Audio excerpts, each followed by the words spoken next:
Net FM Unlimited.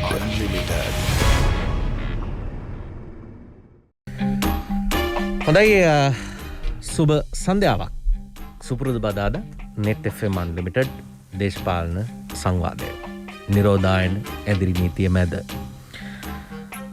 මේ කාලය පිළිබඳව කතා කරද්දී ප්‍රධාන මාතෘකාව යටතේ කතා කරොත් අපි හැමෝටම බලපාන ප්‍රශ්නය ඒ සඳහා ලෝකයේම ප්‍රමුඛ විසඳුම කියලා හිතපු එන්නක් කරන වැඩපිළිවෙල රටේ ක්‍රියාත්මක වෙන මොහොතක් ආර්ථිකමය කාරණා අතින් බැලුවට පස්සේ ඩොලරය සම්බන්ධයෙන් ප්‍රශ්නයක් සහ ඩොලරයේ අගය සම්බන්ධයෙන් ප්‍රශ්නයක් මතුවලා තියෙන වෙලාවක් කුසගින්න රැකියාව ජීවිතය මේ සම්බන්ධයෙන් යම් තර්ජනයක් මතුවලා තියෙන වෙලාවක් නමුත් ලෝකයක් විදිහට පොදු සතුරට එරෙහිව මුහුණ දීලා Tamanගේ රටේ ක්‍රමවේදයක් අනුව හෝ මේ අභියෝගය ජයගත යුතු වෙලාවක්. ඒ හින්දා දේශපාලන පක්ෂද කණ්ඩායම්ද වෙනස් තීරණද හිතලුද උපමාද මේ කිසිවකින් පළක් නොවේ ඵලය තියෙන්නේ ඒ සඳහා වන නිසි විසඳුමට ගියොත් කියන එක අපි හැමෝටම තේරෙන්න පටන් ගන්න තියෙන වෙලාවක්. නමුත් බලය තුල ඒ සඳහා ඉඩක් තියනවාද ආණ්ඩුවක් උත්සාහ කරන්නේ බලය රැකගන්නමද විපක්ෂයක් උත්සාහ කරන්නේ බලය ලබා ගන්නමද මෙතනත් පොඩි සංවාදයක් තියෙනවා. ඒක තමයි ඇත්ත තත්ත්වය කියලා පොදුවේ කතා කරන වෙලාවක.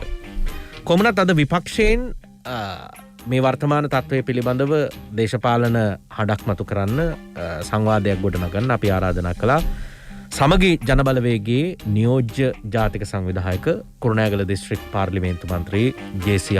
අලවතුවල මැතිතුමන්ට. අලවතුවල මන්ත්‍රීතුමා අයිබෝන් ඔබතුමාට. අයිබෝන් මනෝජ්. මන්ත්‍රීතුමා මේ අපි කවුරුත් නොහිතපු වෙලාවක ලෝකෙටම මුහුණ දෙන්න තිබුණු ප්‍රශ්නයක් එක විසඳුම් එක රටවල් විශ්වාස කරා. දියුණුවයි සම්මත රටවල් ගත්තු ක්‍රියාමාර්ග සමහර ලාවට අපි විවේචනය කරා. නමුත් මේ විවේචනාත්මක ක්‍රියාමාර්ග ඇතුලේ සමහරට ඒ රටවල් දැන් කෙමින් ස්ථාවර වෙලා තියෙනවා. වෙනදට වඩා වෛරසය පිළිබඳ රෝගය පිළිබඳ අවබෝධයක් තියෙනවා.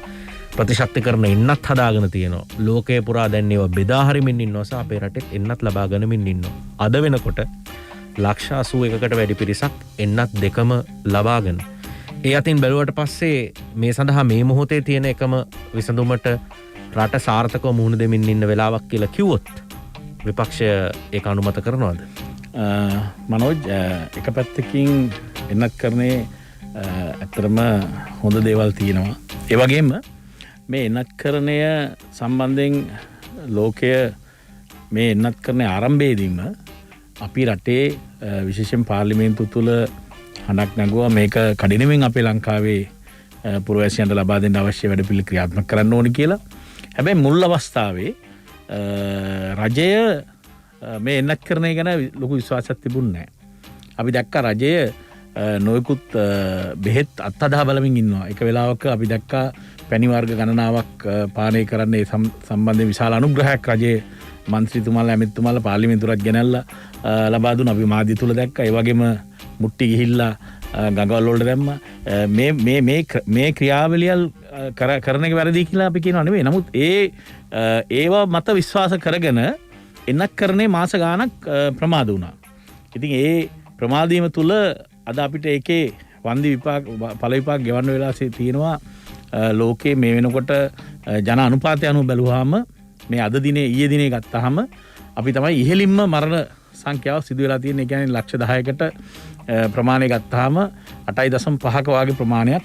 දැන් ඉන්දියාවගේ රටවල් දශම ගානට වැටලා තියෙනවා. මේ වෙනකොට බංග්ලාදේශ මේ අපේ අවට රටවල් ඔක්කොම ඉතාමත් අඩු සංඛ්‍යාවක් ඒ පර්සන්ටේජ් එක ගත්තාම තියෙන්නේ. අපි ඉතාමත් නරක තැනක ඉන්නේ. ඉතින් ඒක ඉතාමත් අවාසනාවන්ත තත්ත්වයක්. විශේෂයෙන්ම මුලින්ම අපිට මේ එන්නත් කරණය ක්‍රියාත්මක කරගන්න අවස්ථාව ලැබුණා නම් මොකද දැන් ඔබ කිව්වා අර දියුණු රටවල් ලෝකයේ ඇමරිකාව දැන් මේක චීනෙන් ආරම්භ කරලා යුරෝපය ඇමරිකාව දකුණු ඇමරිකාව වගේ රටවල් වල තමයි කලින්ම මේක හිට් එක. එහෙම නැත්නම් මේක ඉතාමත් භයානක අවස්ථාවල වලට ගියේ. අපි දැක්කා යුරෝපීය රටවල් ඉතාලියේ ප්‍රංශය වගේ රටවල් වගේම ඇමරිකාව වගේ රටවල් වල විශාල වශයෙන් මුල් ආරම්භයේ ඉඳලම මේක ජීවිත ගණනාවක් අහිමි වුණා. ඒ රටවල් වල ජනතාවගේ ජීවිත. එතකොට ඇත්තටම මේ එන්නත් කරන්නේ එහෙම නැත්නම් මේවා ඒ වෙලාවේ මුල් අවස්ථාවේදී ආරම්භ වෙලා තිබුණේ නැහැ. අපිට පොඩි කාලයක් ලැබුණා.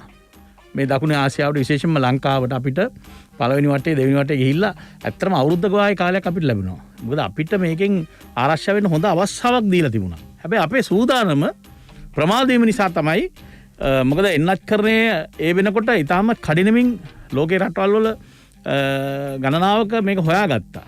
ඉතින් ඒ තුල ඒ එන්නත් කරන්නේ ආරම්භ කරනවත් එක්කම අපි මේක ආරම්භ කරා නම් එන්නත් කරන්නේ අපිට මීට වඩා හොඳ තැනකට යන්න තිබුණා.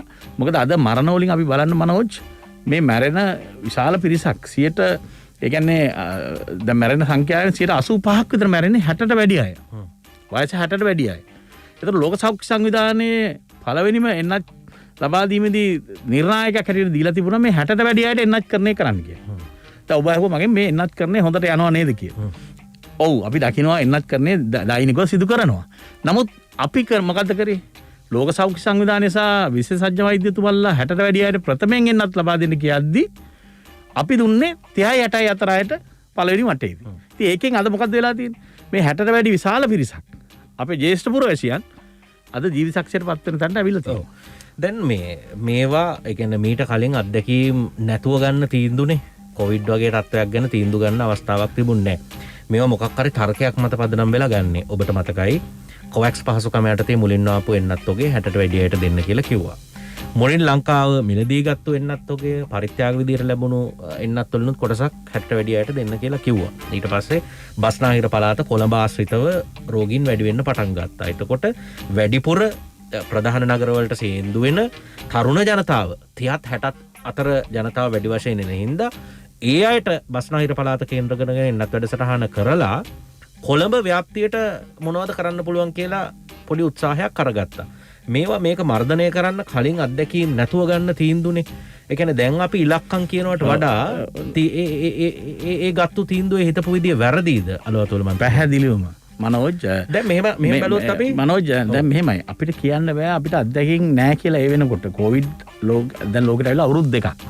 මම මුලින්ම කිව්වේකනේ ඇමරිකාව, යුරෝපය, දකුණු ඇමරිකාව, බ්‍රසීලිය වගේ රටවල් මේ මෙක්සිකෝ වගේ රටවල් වල මේක කලින්ම මේක හිට්ටු. ඒ කියන්නේ මේක ව්‍යාප්ත වුණා. මරණ ගාන වැඩි වුණා. ඒතකොට එතන අත්දැකීමක් තියෙනවා ලෝක තත්ත්වයට එක්ක බලනකොට. අපිට අත්දැකීම් අඩු වුණාට ලෝක තත්ත්වයට එක්ක අත්දැකීමක් තියෙනවා. ඒතකොට විපක්ෂය මේ වෙලාවේ කතා කරන්නේ ওই තත්ත්වයට මුහුණ දීලා නෙමෙයිනේ.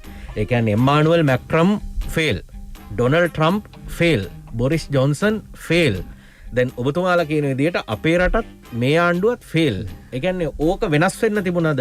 ඇමරිකාවට වඩා, එංගලන්තයට වඩා, බ්‍රසීලයට වඩා, ඉන්දියාවට වඩා මේ තත්ත්වය වෙනස් වෙන්න තිබුණාද සමගි ජන බලවේගය මේ වෙලාවේ ආණ්ඩු කරන්නේ? පැහැදිලිව මනෝජ් මේක අපි යුරෝපය සහ ඇමරිකාව තත්ත්වයට වඩා වෙනස් තත්ත්වයක්. මොකද අපි ඇවිල්ලා අපිට අවුරුද්දක් කාලේ තිබ්බා. අපිට සූදානම් වෙන අවස්ථාව තිබ්බා. නමුත් අපි ඒ අවස්ථාවෙන් ප්‍රයෝජනයක් ගත්තේ නැහැ. ඒ අවස්ථාවෙන් ප්‍රයෝජනයක් ගත්ත රටවල් අපිට වඩා හොඳ තැනක ඉන්නවා. අද අපි ඒකනේ දැන් අපි බලන්න අපේ සෞඛ්‍ය ශාස්ත්‍රයට සමහර වෙලාවට රජයේ සමහර කොටස් දොස් පවරනවා. අපි දැකලා තියෙනවා. නමුත් බලන්න අපේ සෞඛ්‍ය ශාස්ත්‍රය ගත්තාම අපේ තියෙනවා මේ ලෝකයේ දියුණු රටකට හා සමානව අපි දැන් මේ ඉතිසලා බලන්න ලෝක සෞඛ්‍ය සංවිධානය පාව 2018 අපිව ඇගයීමකට ලක් කරා. ඇයි ඒ?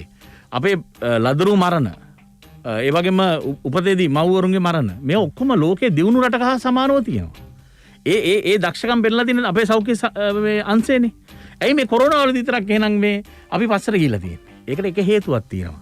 සෞඛ්‍ය සේවයේ ක්‍රියාත්මක එහෙම නැත්නම් සෞඛ්‍ය සේවය ලබා දෙන උපදෙස් ඒ වගේම මේ වැඩපිළිවෙල ද මේ රටේ ක්‍රියාත්මක වෙන්නේ. එහෙම නැත්නම් දේශපාලන වශයෙන් තමන් තමයි හරියටම කරේ හොඳටම කරේ කියලා උද්දච්චකමේ ඉඳලා ගන්න දැඩි තීන්දුව නිසා අද ජීවිතවලින් රටේ ජනතාව වන්දි ගෙවන්න සිද්ධ වෙලා තියෙනවා. හොඳම උදාහරණය තමයි මනෝජ්. දැන් අපේ රටට වඩා ඉතාමත් පහළ මට්ටමක තමයි අනිකුත් ඔය දැන් මං කියෝ උපත් මරණ, ලදරු මරණ, මව්වරුන්ගේ මරණ ඔක්කොම ඉන්දියාව, පාකිස්තාන වගේ බංග්ලාදේශ වගේ රටවල් වල. නමුත් ඒවා අද අපිට ඉහළින් මේ කොවිඩ් තත්ත්වයේ ඉන්නවා. දැන් සෞඛ්‍ය දර්ශකයකින් ගත්තොත් ශ්‍රී ලංකාවේ ඉන්න තැන ගැන ආයි අපි කතා කරන්න දෙයක් නැහැ. ලංකාවේ සෞඛ්‍යයට හොඳ වටිනාකමක් තියෙනවා. නිදහස් සෞඛ්‍ය ඇතුලේ සෞඛ්‍ය දර්ශක වලින් අපි ගොඩක් ඉස්සරහින් ඉන්නවා. ඒ වගේම සෞඛ්‍ය ක්ෂේත්‍රයේ කොච්චර බුද්ධිමතුන් ලංකාව බිහි කරලා තියෙනවද? ඔවුන් කොතරම් පර්යේෂණ කරලා තියෙනවද? සවුන්ගේ දැනුම කොච්චරද? ඒවයි ප්‍රතිඵලයක් විදියටනේ අපි රටක් විදියට මෙතන ඉන්නේ. සෞඛ්‍ය ක්ෂේත්‍රය අපිට කිසි වෙලාවකවත් අව탁සේරු කරන්න බෑ. මේ තත්ත්වයේ ඇතුලේ ඔබතුමාලා ඒ කියන්නේ පක්ෂයක් විදිහට විපක්ෂ විදිහට දිගින් දිගටම විවේචනය කරා වගේ හමුදාව මේකට දායක කරගත්තේ නැත්නම් මෙච්චර ඉක්මනට මේ එන්නත් කරන වැඩපිළිවෙල කරගන්න පුළුවන් වෙයි කියලා ප්‍රායෝගිකව ඔබතුමා හිතනවාද කරන්න පුළුවන්ද? දැන් මනෝජ් මෙහෙමයි. ඇත්තටම හමුදාවේ සහාය මේ වගේ අත්‍යවශ්‍ය වෙලාවල් ගන්න ඕනි. ඒක වෙන රටවලුත් ගන්නවා. ඒක අපි වරද්දක් කියනව නෙමෙයි. හමුදාවේ සහාය අපි ගත යුතුයි. ඒ මොකද විශාල කණ්ඩායමක් ඉන්නවා විශේෂ හමුදාවේ මේ විශේෂයෙන්ම වෛද්‍ය අංශයක් තියෙනවා. ඉතින් ඒවයේ පුහුණු වෙච්චි නර්ස්ලා ඒ වගේම ක්‍රමවේදයකට ක්‍රියාත්මක කරන්න පුළුවන් විශාල ශක්තිමත් තරුණ පිරිසක් ඉන්නවා. ඉතින් ඒ සහාය ගත යුතුයි. අපි කියන්නේ ඒක ගන්න එපා කියලා. හමුදාව විතරක් නෙමෙයි ත්‍රිවිධ හමුදාවේ සහාය ගන්න ඕනේ. පොලිසිය මේ ඔක්කොගෙම. එතකොට අපි කියන්නේ විශේෂයෙන්ම සෞඛ්‍ය සේව. සෞඛ්‍ය සේවාවේ දැන් බලන්න අපි ගත්තාම මහජන සෞඛ්‍ය සේවාව කියන එක. දැන් MOH කාර්යාල ග්‍රාම නිලධාරි කොට්ටාස 25කට 30කට 40කට 50කට අපේ රටේ හැම තැනම තියෙන ප්‍රාදේශීය සෞඛ්‍ය සේවා කාර්යාල. ඒතර ඒ වගේ ඉන්නවා PHIලා වෛද්‍යවරු ඉන්නවා. ඒතර ඒ වගේ සෙටප් එකක් තියෙනවා අපේ රටේ මේ බෝ වෙන රෝග මේ හැම රෝගයකටම අවශ්‍ය විදිහේ වැඩ පිළිවෙලක් ක්‍රියාත්මක කරන්න. ඒතර ඒවා නිසි විදිහට අපි පාවිච්චි කරනවද මේ වෙලාවේ? දැන් බලන්න අපි දැක්ක ඊයේ පෙරේදා පොළොන්නරු මාධ්‍ය තුල පොළොන්නරු එන්නත් කරන එක ස්ථානයක විශාල පිරිසක් මම හිතන්නේ දහස් ගාණක් එක්රොක් වෙලා ඉන්නවා. ඉතින් මේ කොවිඩ් තත්ත්වයක් තුල එහෙම එකතු වෙන එක හොඳද? දැන් අපේ රටේ තියෙන මේ ක්‍රමවේදය හරියට පාවිච්චි කරා නම් MOH කාර්යාලවල තියෙන සේවාව අපි හරියට පාවිච්චි කරා නම් ප්‍රාදේශීය ලේකම් කාර්යාලයත් එක්ක එකතු වෙලා ග්‍රාම නිලධාරී ඇතුළු ගමේ ඉන්න ඒ නිලධාරීත් එකතු කරගෙන මේ එන්නත් කරන එච්චර ප්‍රශ්නයක් නෙමෙයි. මම එක උදාහරණයක් කියන්නම්. දැන් ගිය සතියේ නෑ දවස් 3කට ඉස්සල්ලා මම දන්න කුරුණෑගල දිස්ත්‍රික්කයේ රිදීගම සෞඛ්‍ය නිලධාරී කාර්යාලය ප්‍රදේශයේ 60ට වැඩි අයට එන්නත් කරන්නේ කරලා තිබුණේ නැහැ. එන්නත් ලැබුණු වහාම මෙයාලා ඒකට ක්‍රියාත්මක වුණා. ඒ කොට්ටාසෙට ඉන්න PHI කොට්ටාස 3ක් MOHට දවස් 2ක් ඇතුළත යාළුවට පුළුවන් වුණා සම්පූර්ණම 60ට වැඩි අයට එන්නත් කරන්න. එතකොට මේ අපේ තියෙන මේ සෞඛ්‍ය ශේෂ්ත්‍රයේ දුර්වලකමක් අපි දකින්නේ නැහැ. එන්නත් නිසි වෙලාවට ලැබුණා නම් දැන් ගොඩක් වෙලාවට එන්නත් ලැබුණේ ඉතාමත් පොඩි ප්‍රමාණයක් තමයි මේ සෞඛ්‍ය සේවා කාර්යාල වලට. ඉතින් ඒක තමයි මේ තියෙන ප්‍රශ්නේ. දැන් අපි ගත්තොත් උදාහරණයකට මට කියන්න පුළුවන් දැන් පුත්තලම අපේ පළාතේම කුරුණෑගල දිස්ත්‍රික්ක වාගෙම පුත්තලම මේ වෙනකොටත් 60ට වැඩි 30000කට වැඩි ප්‍රමාණයක් ඉන්නවා පළවෙනි එන්නතවත් ගහලා නැහැ. ඉතින් ඒ වගේ හැම දිස්ත්‍රික්කයකම හැම සෞඛ්‍ය සේවා කාර්යාලයකම විශාල පිරිසක් ඉන්නවා. ඒක වෙන්න පුළුවන් නලවතුරු රජතුමා. මොකද ඉලක්කමෙන්ම රජයම කියලා තියෙනවා ලක්ෂ 81ක් එන්නත් කරලා තියෙනවා කියලා. ඒතකොට 2 කෝටි 20 ලක්ෂයක් ජනගහනයේ ඉන්නවා. අපි හිතමු ඔව් තරුණායට සහ මේ පොඩි ළමයින්ට ඉස්කෝලේ යන ළමයින්ට තාම එන්නත් කරන්නේ නැහැනේ. ඒ කියන්නේ මේ ලක්ෂ 81 ගත්තට පස්සේ තව පිරිසක් ඉතුරු වෙලා ඉන්නවනේ. ඉතින් ඒක පුත්තලම ඉන්නත් පුළුවන්, කොළඹ ඉන්නත් පුළුවන්, තව කොහේ හරි ඉන්නත් පුළුවන්. ඕ නෑ ඒක තමයි මම කියන්නේ මේකයි. ඒතකොට 60ට වැඩි අයට ප්‍රමුඛතාවය ලබා දෙනවා නම් දැන් මේ වෙනකොට සෞඛ්‍ය සේවාවල ඉන්න විශේෂඥයන් කියනවා නම් 60ට වැඩි අය නම් මැරෙන්නේ 85ක් විතර කියලා. දැන් ඊයේත් මම දැක්කා මාධ්‍ය තුල අදත් දැක්කා ඒ සංඛ්‍යාලයකින් එනකොට වැඩිපුර ප්‍රමාණයක් ඉන්නේ 60ට වැඩි පුජ්‍යලයක්. ඉතින් එහෙමනම් අපි ඒකට ප්‍රමුඛතාවය ලබා දෙනවා නම් මේ වෙනකොට අපි දැක්කා පහුගිය ජනාධිපතිතුමත් එක්ක ඉන්න සාකච්ඡාවකදී මම දැක්කා මාධ්‍ය තුල එතුමා කියනවා සංඛ්‍යාලයකනයක් අද ලංකාවේ සියලුම දෙනාට මේ වෙන විට එන්නත් කරන්නේ පළවෙනි එන්නත දීලා තියෙනවා කියලා. ඉතින් එතකොට මම හිතන්නේ වැරදි දත්ත ද එතුමාට දෙන්නේ. දැන් ඒතර සෞඛ්‍ය බලධාරයන් සහ මේ කොවිඩ් සම්බන්ධයෙන් ඉන්න සියලුම බලධාරයන් සහ ඇමතිවරු එතන හිටියා. එතකොට එහෙමනම් අපි දැන් ගමේ ගිහිල්ලා බැලුවා මේ තත්ත්වේ නෑනේ. දැන් අපේ PHI එහෙම නැත්නම් MOH කාර්යාලයක තියෙන ග්‍රාම නිලධාරී කොට්ටාස බැලුවාම ඒ ප්‍රමාණයෙන් 120කට 25කට එක එන්නතකත් තාම ගහලා නැති කොට්ටාස තියෙනවා. ඉතින් ඒ නිසා මම කියන්නේ මෙහෙමයි. අපි මේවා ඉදිරිපත් කරන්නෙම ජනතාව ඇත්තටම අද එන්නත් කරන්නේ ඉතාමත් උනන්දු වෙලා තියෙනවා. ඒ නිසානේ එන්නත් ගහනකොට සමහර තැනක ගහනකොට විශාල සෙනඟක් එක්රොක් වෙන්නේ. ඉතින් අද අපේ තියෙන මේ සිස්ටම් එකත් එක්ක දැන් ප්‍රාදේශීය ඒ කියන්නේ MOH කාර්යාල හරහා කිසිම තදබලයක් නැතුව මේක ක්‍රියාත්මක කරන්න අවශ්‍ය පහසුකම් තියෙනවා. ඒ ක්‍රමවේදය තියෙනවා. ඉතින් ඒ ක්‍රමවේදය තුල මේක ක්‍රියාත්මක කරන ඒකට හමුදාවේ සහයෝගයත් අරගෙන දැන් වඩාත් වැඩි පිරිසක් ඉන්න නගරවල වාගේ හමුදාව පාවිච්චි කළා. මොකද හමුදා දැන් මේ වෙනකොට හමුදාව ස්ථාන ගණනාවක මේ එන්නත් කරන්නේ ක්‍රියාත්මක කරනවා. එහෙම ක්‍රියාත්මක කරන ගමන් ග්‍රාමීය මට්ටමේදී MOH කාර්යාල හරහා මේක ක්‍රියාත්මක කරන්න ඉතාම පහසුයි. MOH කාර්යාල හරහා මේ වැඩේ කරානේ. සෞඛ්‍ය කාර්යාලය දැනටත් කරනවා සහ ආරම්භයේදීත් කරානේ. ඒක ඉතින් නිසි ක්‍රමවේදයක්. MOH එකට තමයි සියලු දෙනා එන්නේ. PHI එන්නේ එතනට, මිඩ්වයිෆ් එන්නේ එතනට, හෙද නිලධාරී ඉන්නේ එතනට, සෞඛ්‍ය වෛද්‍ය නිලධාරී ස්ථාවර ඒ කියන්නේ ස්ථිරවම ඒ MOH ඒරියා එකට සෞඛ්‍ය වෛද්‍ය නිලධාරීවරයෙක් ඉන්නවා. ඒ උන් එක තමයි සෞඛ්‍ය ගැට ගැහෙන්නේ. ඇත්තට මේ MOH කාර්යාල හරහා විද්දනේ. එතකොට ඒක MOH කාර්යාල වලින් බෙහෙත් විදිනකොටත් ඉස්සර පාන්දර 3ට 4ට ඇවිල්ලා පෝලිං ගහලා දවල් වෙනකම් විශාල පිරිසක් හිටියා. දැන් අපේ ප්‍රදේශයේ ගොඩක්ම තැන්වල MOH කාර්යාල හරහා ක්‍රියාත්මක කිරීමේදී ග්‍රාම සේවක කොට්ටාස අනුව ක්‍රියාත්මක කරා. ඒතර ග්‍රාම සේවක කොට්ටාසක විශාල ප්‍රමාණයක් නැහැනේ. ඒ කොට්ටාසේ ඉන්න නිවාස 300ක් තියෙනවා නම් ඒ 300 ඒ අදාළ කණ්ඩායම විතර එකතු වෙන්නේ. එතකොට ඒ පැය කිහිපයක් ඇතුළත ඒක අවසන් කරා හැකියි. ඉතින් ඒ විදිහේ ක්‍රමවේදයක් ඕනම ග්‍රාම නිලධාරි කොට්ටාසයක පාසලක් හෝ පොදු ස්ථානයක් තියෙනවා. ඒ ස්ථානේ පාවිච්චි කරලා ඒ නිලධාරීත් එක්ක එකතු වෙලා මේක ඉතාමත් ලිහිල්භාවයෙන් මේක කරගෙන යන්න පුළුවන්. ඒකට අවශ්‍ය වෙලාවට එන්නත් ටික ලැබෙනවා නම් මේක මං හිතන්නේ එච්චර ලොකු ප්‍රශ්නයක් නෙමෙයි. මොකද අපි කවුරුත් කුඩා කාලේ ඉඳන්ම එන්නත් කරන්නට ලක් වෙච්ච අය.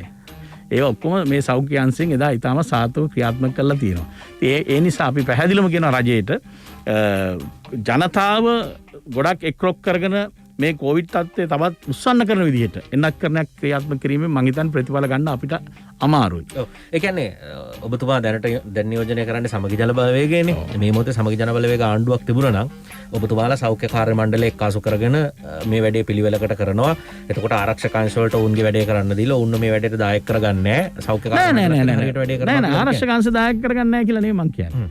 ආරක්ෂක අංශයේ සහාය ගත යුතුයි. නමුත් මේ වෙලාවේ ප්‍රමුඛතාවය අපි සෞඛ්‍ය අංශයට ලබා දෙන්න ඕනේ. මොකද ඒ සම්බන්ධව ඒ කාරණාව සම්බන්ධව දන්නේ සෞඛ්‍ය අංශය. ඔව් ඒකනේ. ඒක ලබා දී කරන්නේ ගැසට් ගහන්නේ සෞඛ්‍ය මාර්ගෝපදේශ නිකුත් කරන්නේ සෞඛ්‍ය අධ්‍යක්ෂ රාල්වරයන්. අනිත් එක පැහැදිලිවම සෞඛ්‍ය අංශය කරන්නේ. පැහැදිලිවම මම කියනවා මොකද අපි විපක්ෂයක් හැටියට මුල ඉඳලම අපි විපක්ෂ නායකතුමා ඇතුළු අපි සියලු දෙනාම පාර්ලිමේන්තුවලත් අපි පෙන්වා දුන්නා මේ කොවිඩ් සම්බන්ධයෙන් වැඩ කටයුතු කිරීමේදී විද්‍යාත්මක ක්‍රමවේදයකට ලෝක සෞඛ්‍ය සංවිධානයේ වගේම අනිකුත් විශේෂඥයන්ගේ උපදෙස් අනුව අපි ක්‍රියාත්මක කරන්න ඕනේ කියන එක අපි පැහැදිලිවම කිව්වා. ඉතින් ඒවා ක්‍රියාත්මක නොකර මගහැරීම තුළ තමයි අද මේ මරණ වලින් ජීවිත වලින් අද රටේ ජනතාව වන්දි ගෙවන්න සිද්ධ වෙලා තියෙන්නේ. මොකද ලෝකේ නරකම තැනට අපිට ආවා කියන්නේ ඉතින් අපි හොඳට කරා කියන්න බෑනේ. ඉතින් ඒක ප්‍රශ්නයක් තියෙනවනේ එතන. දැන් ලෝකේ නරකම තැන මම කියන්නේ මේ විපක්ෂයත් එක්ක කරන සංවාදයක් ඉඳ මේ ප්‍රශ්න මතු කරන්නේ. එකක් මේ ක්‍රමේ හොඳම ක්‍රමේ නොවෙනවා වෙන්න පුළුවන්. මීට වඩා හොඳ ක්‍රම ලෝකේ තවත් තැන්වල කරනවා වෙන්න පුළුවන්. නමුත් ලෝකේ වෙන රටක නෙමෙයි ජීවත් වෙන්නේ ලංකාවේ. මේ රට සමාජයේ හැඩගැහිලා තියෙන ක්‍රමයට තමයි ඔබතුමාලා ආණ්ඩු කරත් වර්තමාන ආණ්ඩුව කරත් කටයුතු කරන්නේ. මීට වඩා වෙනස් විදිහකට ඔබ කටයුතු කරන්නේ කොහොමද කියන එකනේ. එතකොට අපිට ප්‍රශ්න කරන්න සිද්ධ වෙන්නේ. දැන් ඔබතුමාලම කියනවන්නේ ලංකාවේ කොවිඩ් ආසාදිතයින් වාර්තාවීම හරි දත්ත වාර්තා වෙන්නේ නැහැ. දත්තවල ප්‍රශ්නයක් තියෙනවා කියලා. එතකොට දැන් ඔබතුමාත් සඳහන් කරපු විදිහට ලෝකේ කොවිඩ් මරණ අනුපාතිකය අනුව අපි සෑහෙන ඉස්සරහින් ඉන්නවා. කොවිඩ් මරණ අනුපාතිකය කියලා කියන්නේ සිද්ධ වෙච්ච මරණ ගාන තියෙන කේසස් වලින්. ඒ කියන්නේ ආසාදිතයන්ගෙන් බෙදුවම එන අගේනේ. එතකොට ආසාදිතය අඩුයි කියලා කියන්නේ බෙදන්න තියෙන අගේ අඩුයි. එතකොට කොහොමත් අනුපාතිකය වැඩිනේ. එතකොට එහෙම බැලුවත් අපිට අර එහෙම එච්චරම හිතින් දුක් වෙන්න පුළුවන් දෙයක් නෙමෙයි නේද ඔබතුමාලගේම තර්කයට අනුව. يعني හරි ආසාදිතින් ප්‍රමාණය වාර්තා වෙන්නේ නැත්නම් කොහොමත් මරණ අනුපාතය වැඩිනේ. දැන් මනෝජ් දැන් ගොඩක් වෙලාවට දැන් මේ තත්ත්වය අපිම නෙමෙයි කියන්නේ. අපිට වඩා මේ සම්බන්ධයෙන් ඉන්න වෛද්‍යතුමාලා බලන්න. වෛද්‍ය සංගම් වල ඉන්න විශේෂඥයෝ මේ හැම කෙනාම කියනනේ මේ දත්වල විශාල වැරද්දක් තියෙනවා කියලා. ඒ කියන්නේ දත්වල වරදක් තියෙනවා. හැමදේම මම නිකන් පොඩි සරල නෑ. ඒ කියන්නේ මේ කොවිඩ් හැදුණු ප්‍රමාණය පරීක්ෂණ වලින් ඔප්පු වෙන ප්‍රමාණයට අමතරව මරණ ප්‍රමාණය සම්බන්ධයෙන් දත්වල වැරද්දක් තියෙනවා කියලා. දැන් බලන්න මේ විශේෂඥ වෛද්‍යතුමාලා කියන මේ දත්වල තියෙන අඩුපාඩු නිසා මෙතනින් එහාට කොහොමද යන්න කියන එක හොයාගන්නත් ප්‍රශ්නයක් කියලා. ඒ තරමට මේ ප්‍රශ්න ඇති වෙලා තියෙනවා මේ දත්ත වැරදිට ඉදිරිපත් වීම තුල.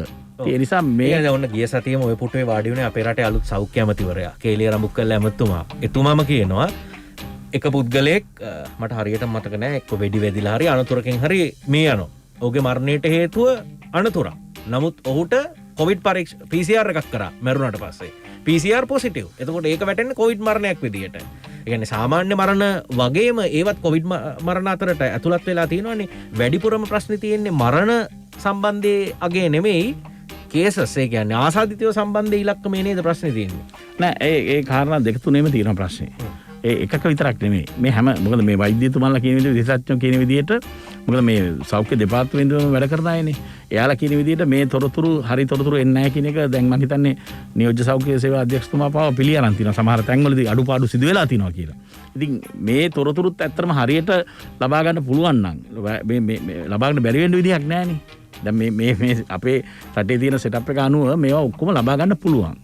ඉතින් ඒ හරියට ලබාගෙන තොරතුරු අසං කරන්නේ නැතුව ජනතාවට සත්‍ය ප්‍රකාශ කරමින් මේ කටයුතු කරා නම් මම හිතන්නේ මේ අත්‍තරම අපිට මේ ලොක්ඩවුන් කිරීමේදී වුණත් යම් සහනයක් ලැබෙනවා. දැන් බලන්න සිංහල අලුත් අවුරුද්ද වෙලාවේ අපි දැක්කා සිංහල අලුත් අවුරුද්දට සති දෙක තුනක් තියලා ආසාදිතයන් ප්‍රමාණය, ඒ කියන්නේ පරීක්ෂණ අඩු කිරීම තුළ ආසාදිත ප්‍රමාණය 100ට අඩු වුණා. ඒතර අපි කාටවත් හිතර ගියා අපිට හොඳට අවුරුදු කන්න පුළුවන්, සමරන්න පුළුවන්, කොවිඩ් දැන් ඉවරයි කියලා. නමුත් මොකක්ද උනේ? සිංහල අලුත් අවුරුද්ද විවරණත් එක්කම අලුත් අවුරුදු රැල්ල කියලා විශාල පිරිසක්. එයින් පස්සේ මේ විශාල ප්‍රමාණයක් මරණ සිද්ධ වුණේ. ඉතින් ඇත්ත තත්ත්වයේ රටේ ජනතාවට පෙන්වුවා නම් රටේ ජනතාව වුණත් තමන් වුණත් පරිස්සම් වෙනවානේ. දැන් මේ වෙලාවේ බලන්න. මේ වෙලාවේ මේ දිගින් දිගටම මරණ ගාන වැඩි වෙලා තියෙන තත්ත්වය යම් ප්‍රමාණයකින් දකිනකොට කවුරුත් බියටපත් වෙලා පරිස්සම ඉස්සරහට එනවානේ. ඉතින් මෙවැනි වසංගතයක් තුල දත්ත වසං කිරීම, එහෙම නැත්නම් දත්ත වෙනස් කිරීම, දත්ත අඩුවෙන් පෙන්වීමට උත්සාහ ගන්නවා නම් එතනත් මේක පාලනය කිරීමට විශාල ගැටලුවක් තියෙනවා. ඒ කියන්නේ දේශපාලනමය වශයෙන් මේ ප්‍රශ්න වලට ආණ්ඩු මැදිහත් වෙන්නේ කොහොමද කියන එකනේ. එතකොට දේශපාලන සංවාදයකදී අපිට මතු කරන්න වෙන්නේ. ඔව් සෞඛ්‍ය අංශ මේ වැඩසටහන අහගෙන ඇති, ඔවුන්ට වෙනම අදහසක් ඇති. ආරක්ෂක අංශ අහගෙන ඇති, ඔවුන්ට වෙනම අදහසක් ඇති. ආර්ථිකය හසුරවන පිරිස අහගෙන ඇති, ඔවුන්ට වෙනම අදහසක් ඇති. ඔය අදහස් ඔක්කොම එකක්වත් සම්පූර්ණ තනි අදහසක් ක්‍රියාත්මක කරන්න බෑනේ. අදහස් වල එකතුවකට යන්න වෙන්නේ. දැන් ඔය කියපු විදිහට අවුරුදු උදාහරණයක් අරගත්තොත් ඔබතුමාලා ආණ්ඩු කරා නම් ඒ වෙලාවේ අවුරුද්දට කොහොමද හැසිරෙන්නේ කියන එක අපිට උදාහරණයකට ගන්නවා නම් ඔබතුමාලා එහෙම කරන්නේ නැහැ කියලා කියනවා නම් නවසීලන්ත අගමැතිතුමියෝ දැන් අපි කොහෙද තියන්නේ එහෙනම්? නෑ මෙහෙමයි. ඇත්තටම එතුමිය හොඳ පාලනයක් ගෙනිච්චනේ. දැනටත් ඇත්තටම නවසීලන්ත ගත්තාම මේ වෙනකොටත් හොඳ තැනක තියෙනවනේ කොවිඩ් වලින්. ඒ කියන්නේ දවසට ආසාදිතයෝ 40 50 60 එකතු වෙන තැනක තිබුණා පහුගිය දවස්වල. ඔව්. එතකොට දැන් ඉතින් අනික් රටවල් එක්ක බලනකොට දැන් හොඳ තැනක තියෙනවා නවසීලන්ත කොහොමද? දැන් ඉස්සරහින් ඉන්නවනේ. ඔව් නෑ මං කියන්නේ තීරණ සාපේක්ෂයි නේද? ඒ වෙලාවේ ලෝකේ හොඳම රට කොවිඩ් පාලනය කරා, කොවිඩ් තුරන් කරා, එක රෝගියෙක් වාර්තා වෙනකොටත් රට වැහුවා කියපු තැන ඊට පස්සේ රට ඇරලා තිබුණු වෙලාවේ යම් ආසාද්‍ය ප්‍රමාණයක් වාර්තා වුණා. මම මේ හරිද වැරදිද කියනවට වඩා මේ වෙලාවේ ඕනම ආණ්ඩුවකට ගන්න වෙන්නේ සාපේක්ෂ තීරණ නෙමෙයි. නෑ මනෝජ් මෙහෙමයි.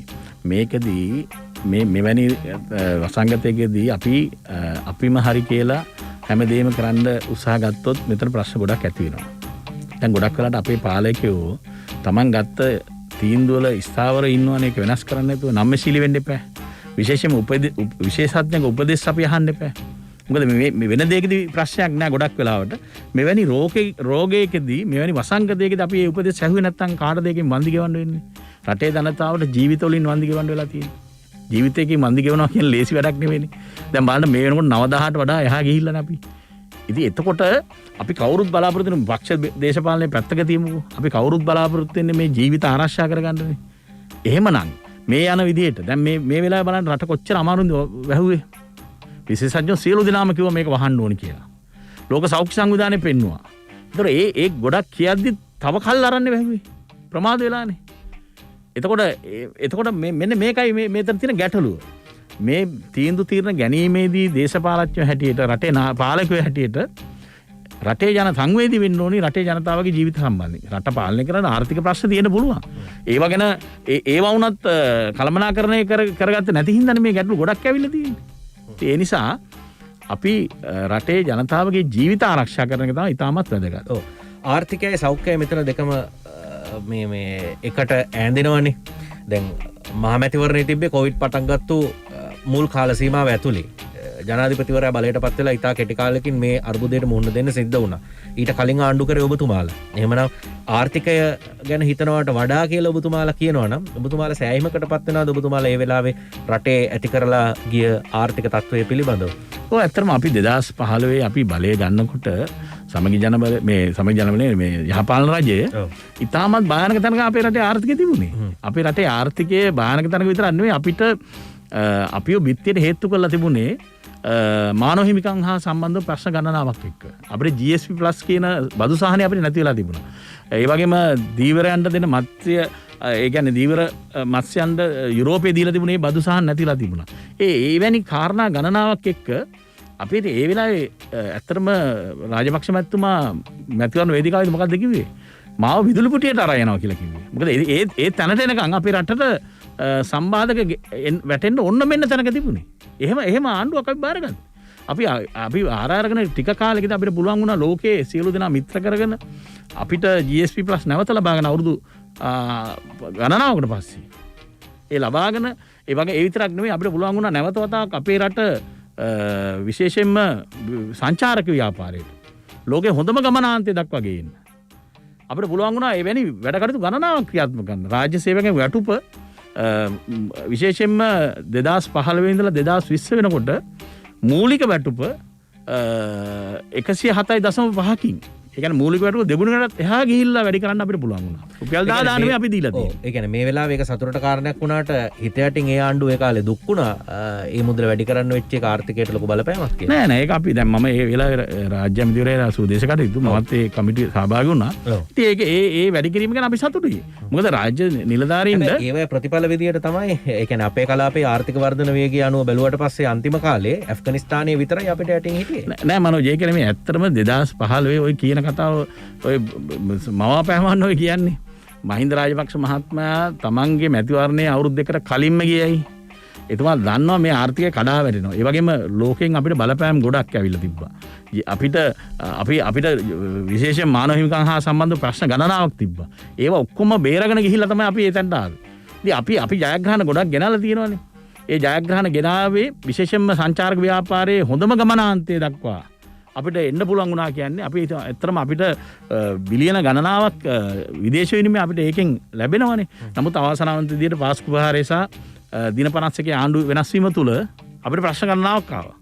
ඉතින් ඒවා අපි නෑ කියනවා නෙමෙයි. ඉතින් ඒවැනි අවාසනාවන්ත තත්ත්වයක් තුල තමයි ඒ ආපු ගමන වෙනස් වුනේ. දැන් අද මේ ආණ්ඩුව ආර්ථික ප්‍රශ්න ඉල්ලගෙන දාලා තියෙන්නේ. මේ රජය ආපු ගමන් මොකද්ද කරේ? බිලියන 600ක විතර රජයට එන්න තියෙන ආදායම නැති කරගත්ත බදු සහන දීලා ව්‍යාපාරිකයන්. සාමාන්‍ය ජනතාවට නෙවෙයි. දැන් මේ සීනි ප්‍රශ්නේ උනත් බලන්නකෝ. මේ සීනි වලදී මේ ආණ්ඩුව පළවෙනි මාස 3 ඔක්තෝබර් 2020 ඔක්තෝබර් මාසයේ ඉඳලා පළවෙනි මාස 3ේදී මේ රජය මොකද්ද කරේ? සීනි වලට ගහලා තිබුණු බද්ද රුපියල් 50ක බද්ද 7.25ට අඩු කරා. අඩු කරලා ගැහුව ගැසට් එකක් සීනි රුපියල් 85ට දෙන්න ඕන කියලා සිල්ලර මිල. මේ දිනේ ගැසට් එක. නමුත් මොකද උනේ? ජනතාව සීනි හම්බුණාද? 85ට සීනි හම්බුනේ නැහැ. නමුත් සතෝසහරා වැඩි මිලට සීනි අරන් 85ට යම් ප්‍රමාණයක් දුන්න පෝලිං වල තියලා එහෙම නැත්නම් කිලෝ 2 ගන්න. ඒකෙන් සතොතත් රජයේ ආයතන මාජරතාවගේ ආයතන ඒකටත් පාඩු වුණා.